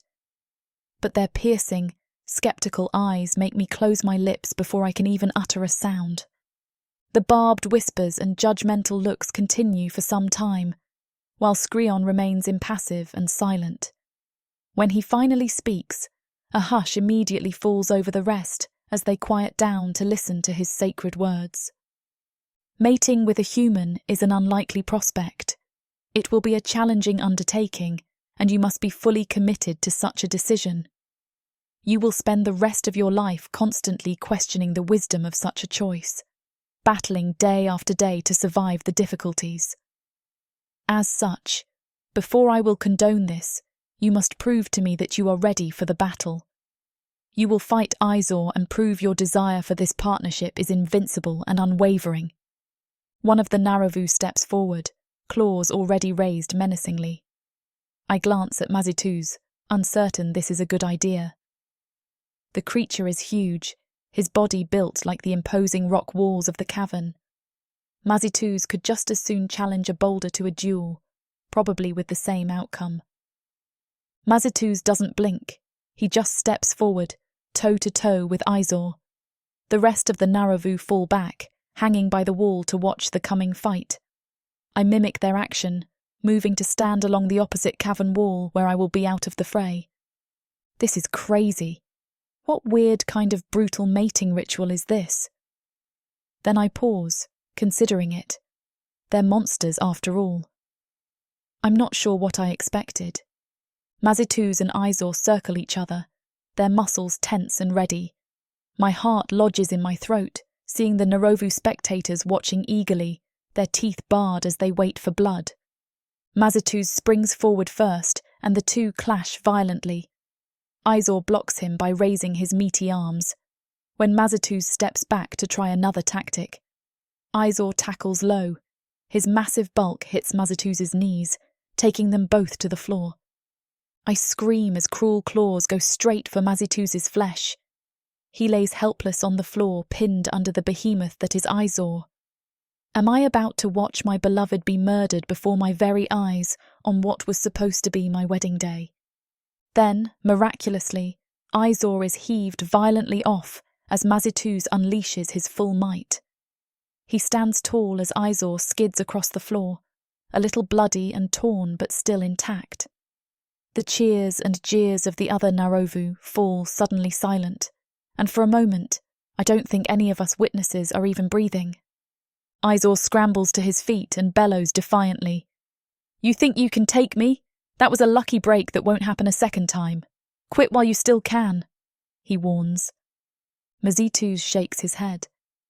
"I'd rather die now than live the rest of my life told I can't have my mate. We'll resolve this one way or another now." Izor laughs. "Well, that's certainly a choice, isn't it? A stupid one, perhaps, but it's still your right to make it." He rushes Mazituz again, but this time, Mazituz anticipates the crude maneuver and spins lithely out of the way. Izor reacts quickly, though, and raises one clawed hand just as he steps past Mazituz, striking him so loudly on the back of the head with the heavy claw that the sound resonates through the air. The ring of monsters roars, approving the underhanded attack. My stomach churns as I watch Mazituz stagger and drop to his knees. But somehow, he shrugs off the blow that would have left a human man concussed. Instead, he growls furiously, still on his knees, and lunges for Izor's midsection. The two wrestle, clawing and stabbing at each other as both draw blood and the rest of the Naravu cheer. It begins to look like this may end in a bloodbath, and I wonder if anyone was ever intended to come out of this alive. I stare anxiously at Skrion, stunned. His face remains impassive and unyielding, even as the other monsters around him cheer. What is the point of a battle to the death? What does this even prove? Will they kill Mazituz and then kill me next? With horror, I begin to fear that perhaps that was the intention all along. They were never going to let us mate. But then Skrion holds up one clawed hand. He bangs it on the rock behind him, hitting a resonant oar that chimes like a bell. Both Mazituz and Izor freeze at the sound, lifting their heads mid-scuffle to listen to their elder. "Enough," Skrion intones. "I have seen enough. Mazituz, you have proven your willingness to suffer for your mate. Unfortunately, I do not think this will be the only time you are asked to prove such a thing, but as Izor said, This is your choice to make. I will grant your request. The ceremony will be in 3 days' time." With that, he shuffles back into the other chambers, his advisors following silently behind him. Even Izor simply stands, wipes a trail of blood from the corner of his mouth, and obediently joins the end of the line. The next thing I know, we are alone in the space. Mazituz, still lying on the floor, meets my eyes, and we stare at each other dumbfounded. "We did it!" I squeal after a pregnant silence, racing across the blood-stained floor to my beloved. My beloved who in 3 days' time will be my mate.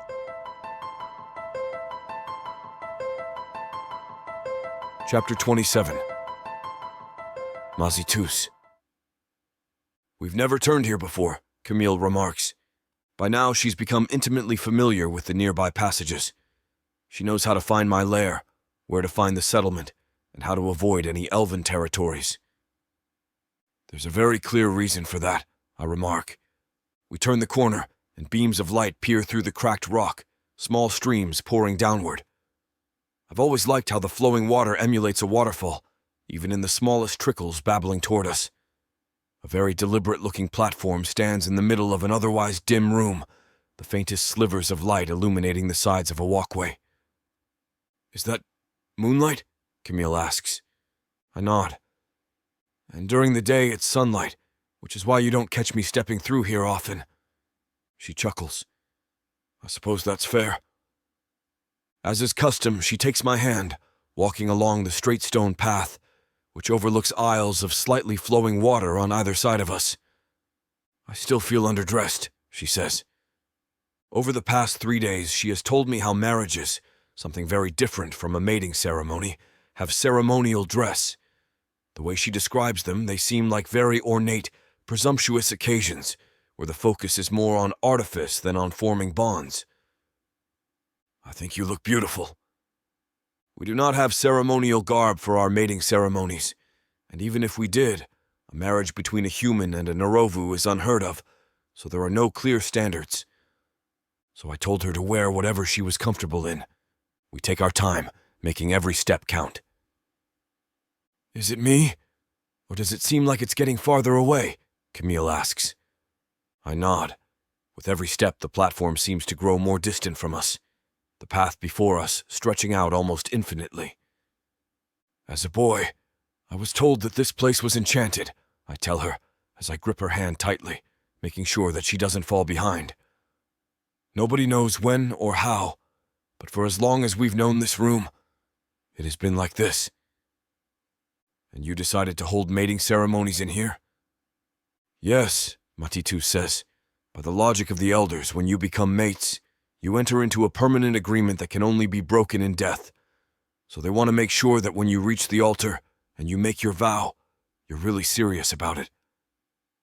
It seems that the farther along the path we get, the more the trickle speeds up, growing more insistent. The moonlight also seems to be brighter and more intense. I can see Camille starting to tire, though she doesn't say anything. She often looks back, bewildered at how distant the rocky entrance now seems from us. "I had thought that some of the Narovu would be meeting us here," she asks. "They're probably already on the other side and we can't see them yet," I reply. "There's a back way in for those who aren't taking the trial." "That's weird.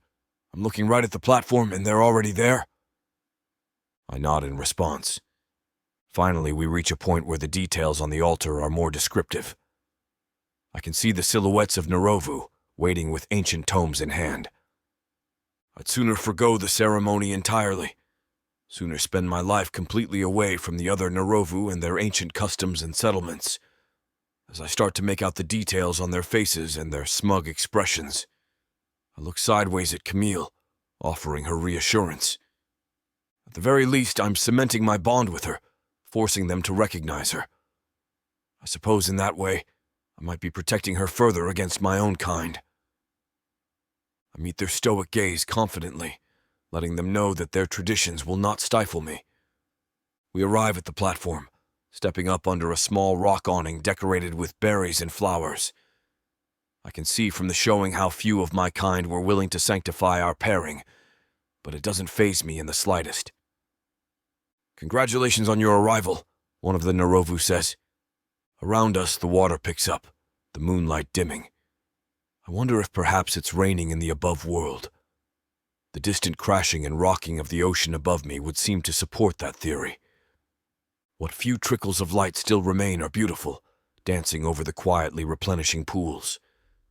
That light shines perfectly on Camille's porcelain face, both capturing and freeing her stormy gray eyes. "As you two have passed our trial, in accordance with our customs, I will now unite you both," Skryon begins.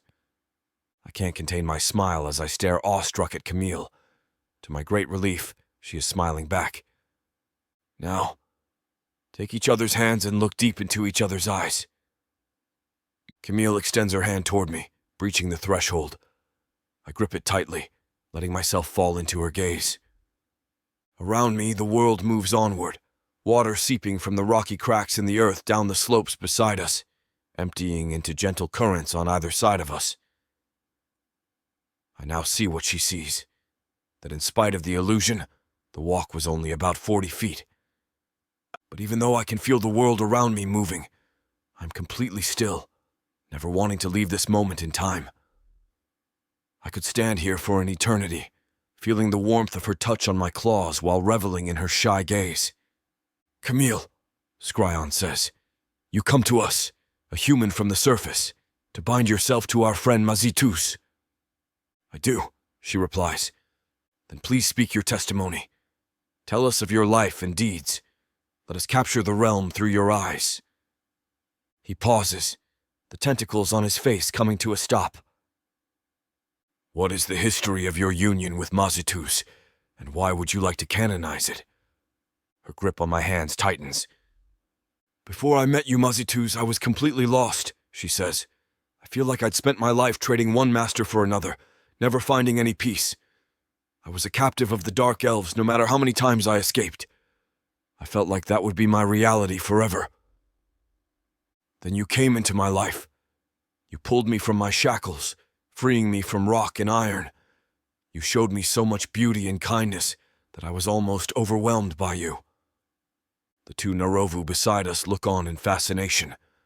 I know they judge a union between a human and one of our kind, but perhaps something they hear now can make them understand, at least a little. I wonder if curiosity was a greater motivation for them to attend the ceremony than anything else. Perhaps they came here to learn. The way they hang on Camille's every word, absorbing every detail, they partly seem fascinated that she's speaking at all, marveling at her very existence. It was challenging at first. We'd come from two completely separate worlds, and my trust had been shattered by confinement and so much betrayal. But you waited for me, even when I rebuked you for it, and not just out of protectiveness or a need to possess me. I got the impression that for the first time in my life, somebody actually cared whether I survived or perished. She purses her lips, looking down in contemplation for a moment, before staring back up at me. "Yep. For everything you've done, I can't imagine my life without you. There's so much good in your soul. So I guess all I can do is thank you. Thank you for believing in me when I didn't believe in myself."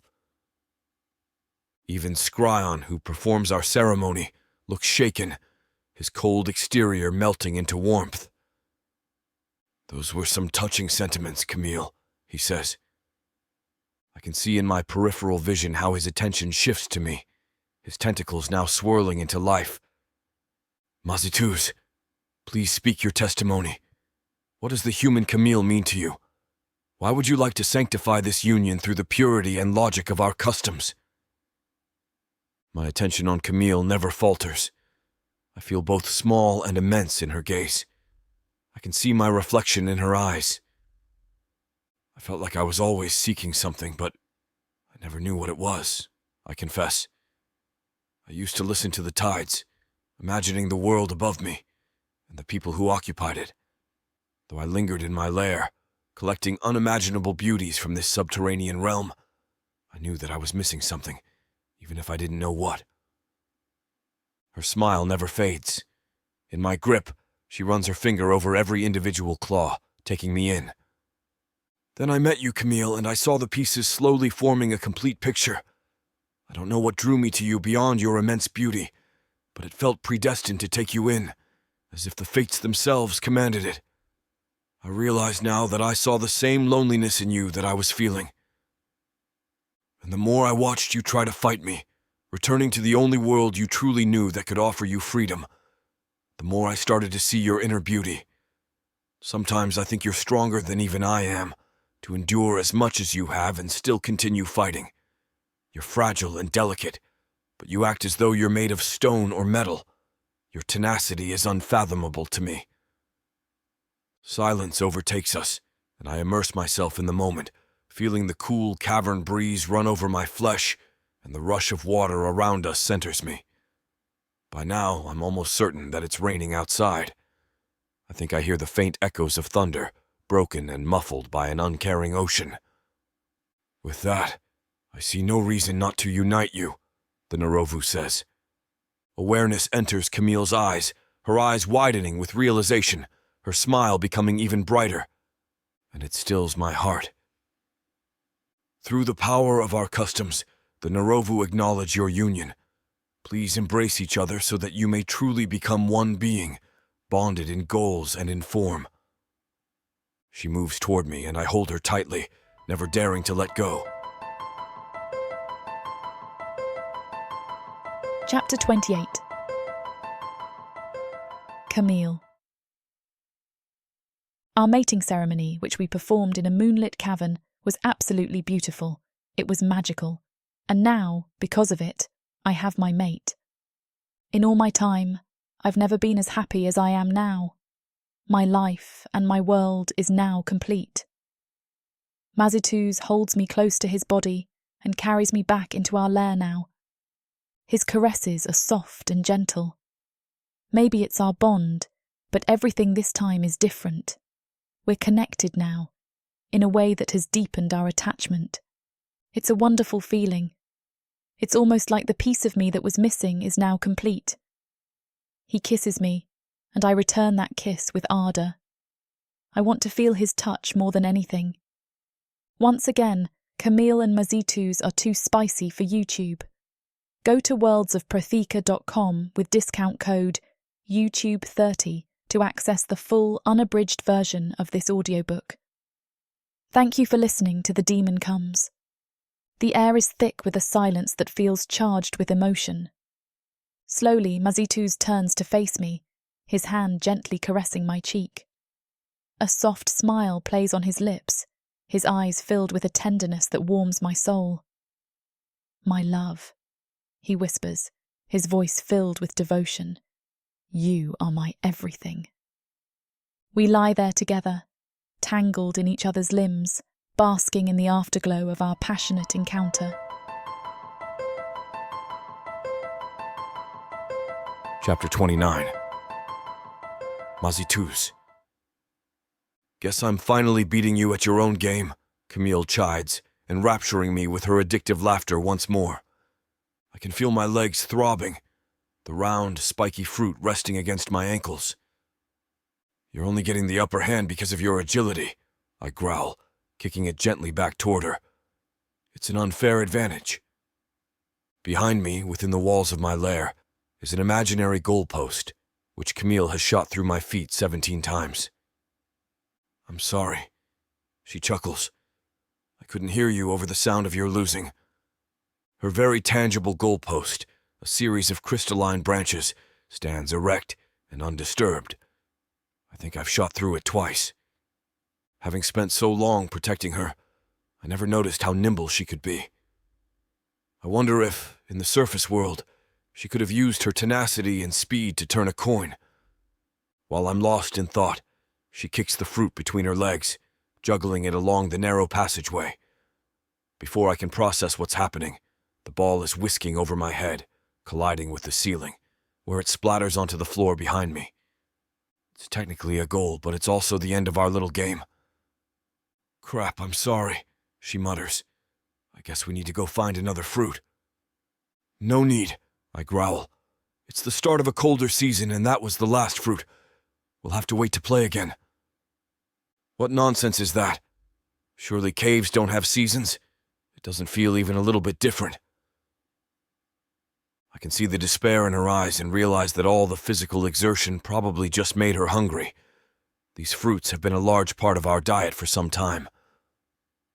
Well, as you were quick to point out, these caves don't thrive on sunlight. She looks at me with a confused and disconcerted expression. I don't know how it works. Maybe like you guessed, it's the magic working differently. All I know is that at some points I eat the fruit off the crystalline trees, and at other points I have to go deeper for crops that spring from the ground near lava sources. So we're not going to starve then, she says, watching the bits of fruit still dripping from the ceiling behind me.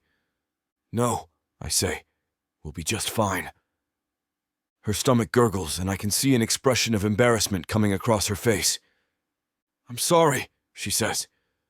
Before she can reply, I grip her hand, bringing her along with me. I'd love to cuddle up with her in our moss bed, embracing her in the bright glow of the caverns. She's always had such a calming effect on me, driving me into the throes of slumber merely with her softness and warmth. But her needs won't be neglected for even a moment. If she's hungry, she will eat. Wait! Where are you taking me? She squeals as though not used to my surprises by now. To find food for you, and you're coming with me.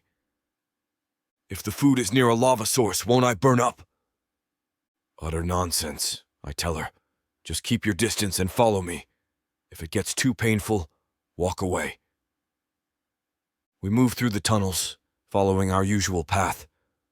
Only once we reach the crystal forest do I lead her down through a subtly missable passage. How did I not know this was here? She asks. I can already feel the gradual change in temperature.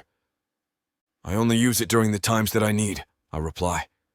I had no reason to show you before now. The walls of the cavern have started to expand, the ceiling drooping slightly. I look upon her form, and I have the urge to take her here, in the middle of the cavern. The way the slight temperature has caused her chest to perspire, and the way it shines in the slight orange glow, is utterly intoxicating to me. The thought that she's mine, now and forever, still recurs in my mind. Be careful and stay close, I tell her, leading her forward through the cramped passage. She nods. Even her subtle movement is enough to melt my soul as she hangs close to me, occasionally touching my back or pulling on my arm. In the distance, I can hear the bubbling of lava. You need to let me know when it's getting too hot for you, I instruct. My body is a bit different from yours, you understand? Without saying much, we reach a fork in the passage. By now, the brown rocks are starting to glow orange. Okay, it's definitely starting to heat up a bit, she says. I turn back to her, lightly rubbing her shoulder. I can feel the heat accumulating on her shoulder, the sweat pooling under the thin cloth. My eyes glimpse the bare flesh of her gently exposed cleavage, and I can feel the blood rushing downward. Should we turn back? I ask her gently, lightly patting her on her arm. Her eyes are conflicted. I can tell that she wants to continue, but she doesn't know if she can. She finds a wellspring of motivation within herself. I think I can keep going, she says with enthusiasm. I shake my head. No, Camille, I say. If you're starting to burn up, then you need to stay here. Placing my head on her forehead and running my fingers along her cheeks, I can feel how much this area is straining her. In fact, why don't you hang back a little bit? I know there's a patch where fruit grows quite plentifully. I can bring it right back to you. I can see the defiance in her eyes, but I won't allow her to risk her health. I've made a commitment to protect her. That duty even supersedes my own safety. Her nose scrunches up in thought. Okay, she remarks. But be quick. I lightly squeeze her hand. I'll make sure to get us plenty, I say. She turns back around, squeezing herself through the tight passages. I watch her leave me, admiring the rear of her physique before proceeding right through the fork. Lately, she's become increasingly hungry and nauseous at the same time. She lets me know that it's just a seasonal thing, but my mind can't help but rush to consider the possibilities. Ahead of me, the room opens up considerably. the bubbling of the lava becoming more urgent as my vision brightens. I see streams of lava, funneling gradually upward through small tunnels. As I approach, I still don't feel the heat affecting me yet. I never realized our physiologies varied so significantly. In my duties as Camille's protector, I'm learning more about our differences every day, even as I was certain I'd discovered everything I needed to know. Purple leaves sprout out from the hard rock, next to blue crystalline orbs. As I approach, the heat starts to become very tangible. I can feel my skin moistening to absurdity, becoming almost jelly-like. I put my claws on the top of the plant and start to pull. As I do, I fall backward, feeling a piece of the leaf tear off. Crap, I mutter to myself, putting my hand on the rock to pull myself up. As I do, I feel my skin start to sizzle, the rock nearly searing me. I just need to pull closer to the stem. It feels like every season is a learning curve. The first day is always the roughest, as I relearn the ways in which foraging works. I shake my head, resolute on accomplishing this very simple task. Looking around, I see several more purple stalks and blue sheens around me, decorating the cavern floors. Pulling my claws more carefully back toward the convergence point of the stem, where the leaves meet the fruit, I pull not with force, but with precision and forethought. For a moment, I think my grip isn't strong enough, but as I pull gently, feeling the soft rock and minerals start to collapse around the plant, I receive the encouragement I need. I pull out one large, tubular plant before easily dispatching the 2 blue crystal plants. Coupled with some of the herbs above ground, this should make for some wonderful meals. I return to Camille with 3 crops, handing them off to her carefully. "Don't burn yourself now," I tell her. "They're very hot." "Where are you going?" she asks. I give her a sly smile as I turn my back. "Well, you didn't think that was all I was getting, did you? I've got to get a good harvest." As I turn back into the tunnels, feeling the cool light of the forest above vanish and turn orange once more, I resolve to be quick. I wonder if there might be some way to keep my body cool. Perhaps there's some way to enchant or otherwise modify clothing. As I probe deeper into the cavern, trying to pull along the lava bank while never getting too close, I make sure to fill my arms with the searing fruits and vegetables, always juggling them around in my arms so as to never burn myself. I return to Camille with a bounty of edibles I foraged, and after gathering a small provision of herbs, spices, and minerals, we return back to the lair. The entire time we pound the minerals, mixing the ingredients together, I can't help but wonder, could she be pregnant? Is such a thing possible between an Arovu like me and a human like her? Every day is a new journey, bringing new excitement and challenges. I'm finding that I love the mysteries her company brings, as I reevaluate new ways to protect her. She takes a big mouthful of food into her mouth, and immediately, I feel a sense of pride. "The flavors mix together so well," she says. "The purple things are savory, but then the blue things are sweet. I don't even know how to describe this." I smile at her, genuinely unable to mask the glee from my face. My mind turns to how I might more safely harvest for her, thinking about the cloth. There are some herbs that offer cooling properties. Perhaps if I applied that to my skin, I might not know what the days hold, but I know that I need to be smarter for her sake. After all, soon it might not just be the 2 of us that I have to consider. Chapter 30. Mazituz. I watch her from across the lair. Every day she seems to grow more beautiful. Our time together has only improved our connection. Every moment we spend together brings us closer and closer together. I know she's happy here with me. That's all I can ask for. I want her happiness and her contentment.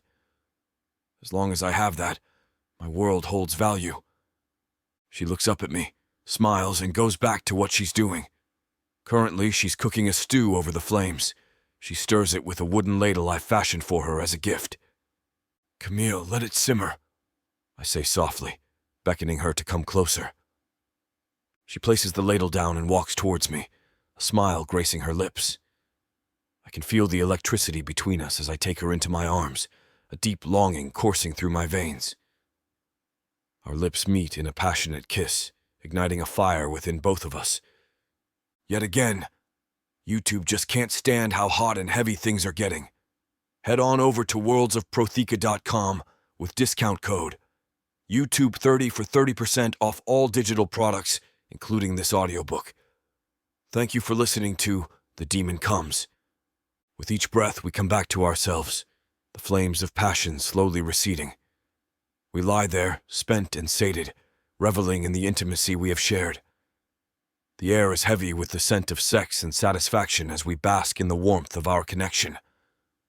Camille rolls over to face me, her eyes sparkling with post-coital bliss. We share a knowing smile, our bodies still intertwined as we catch our breath. In this quiet moment, no words are needed, for our bodies have spoken volumes.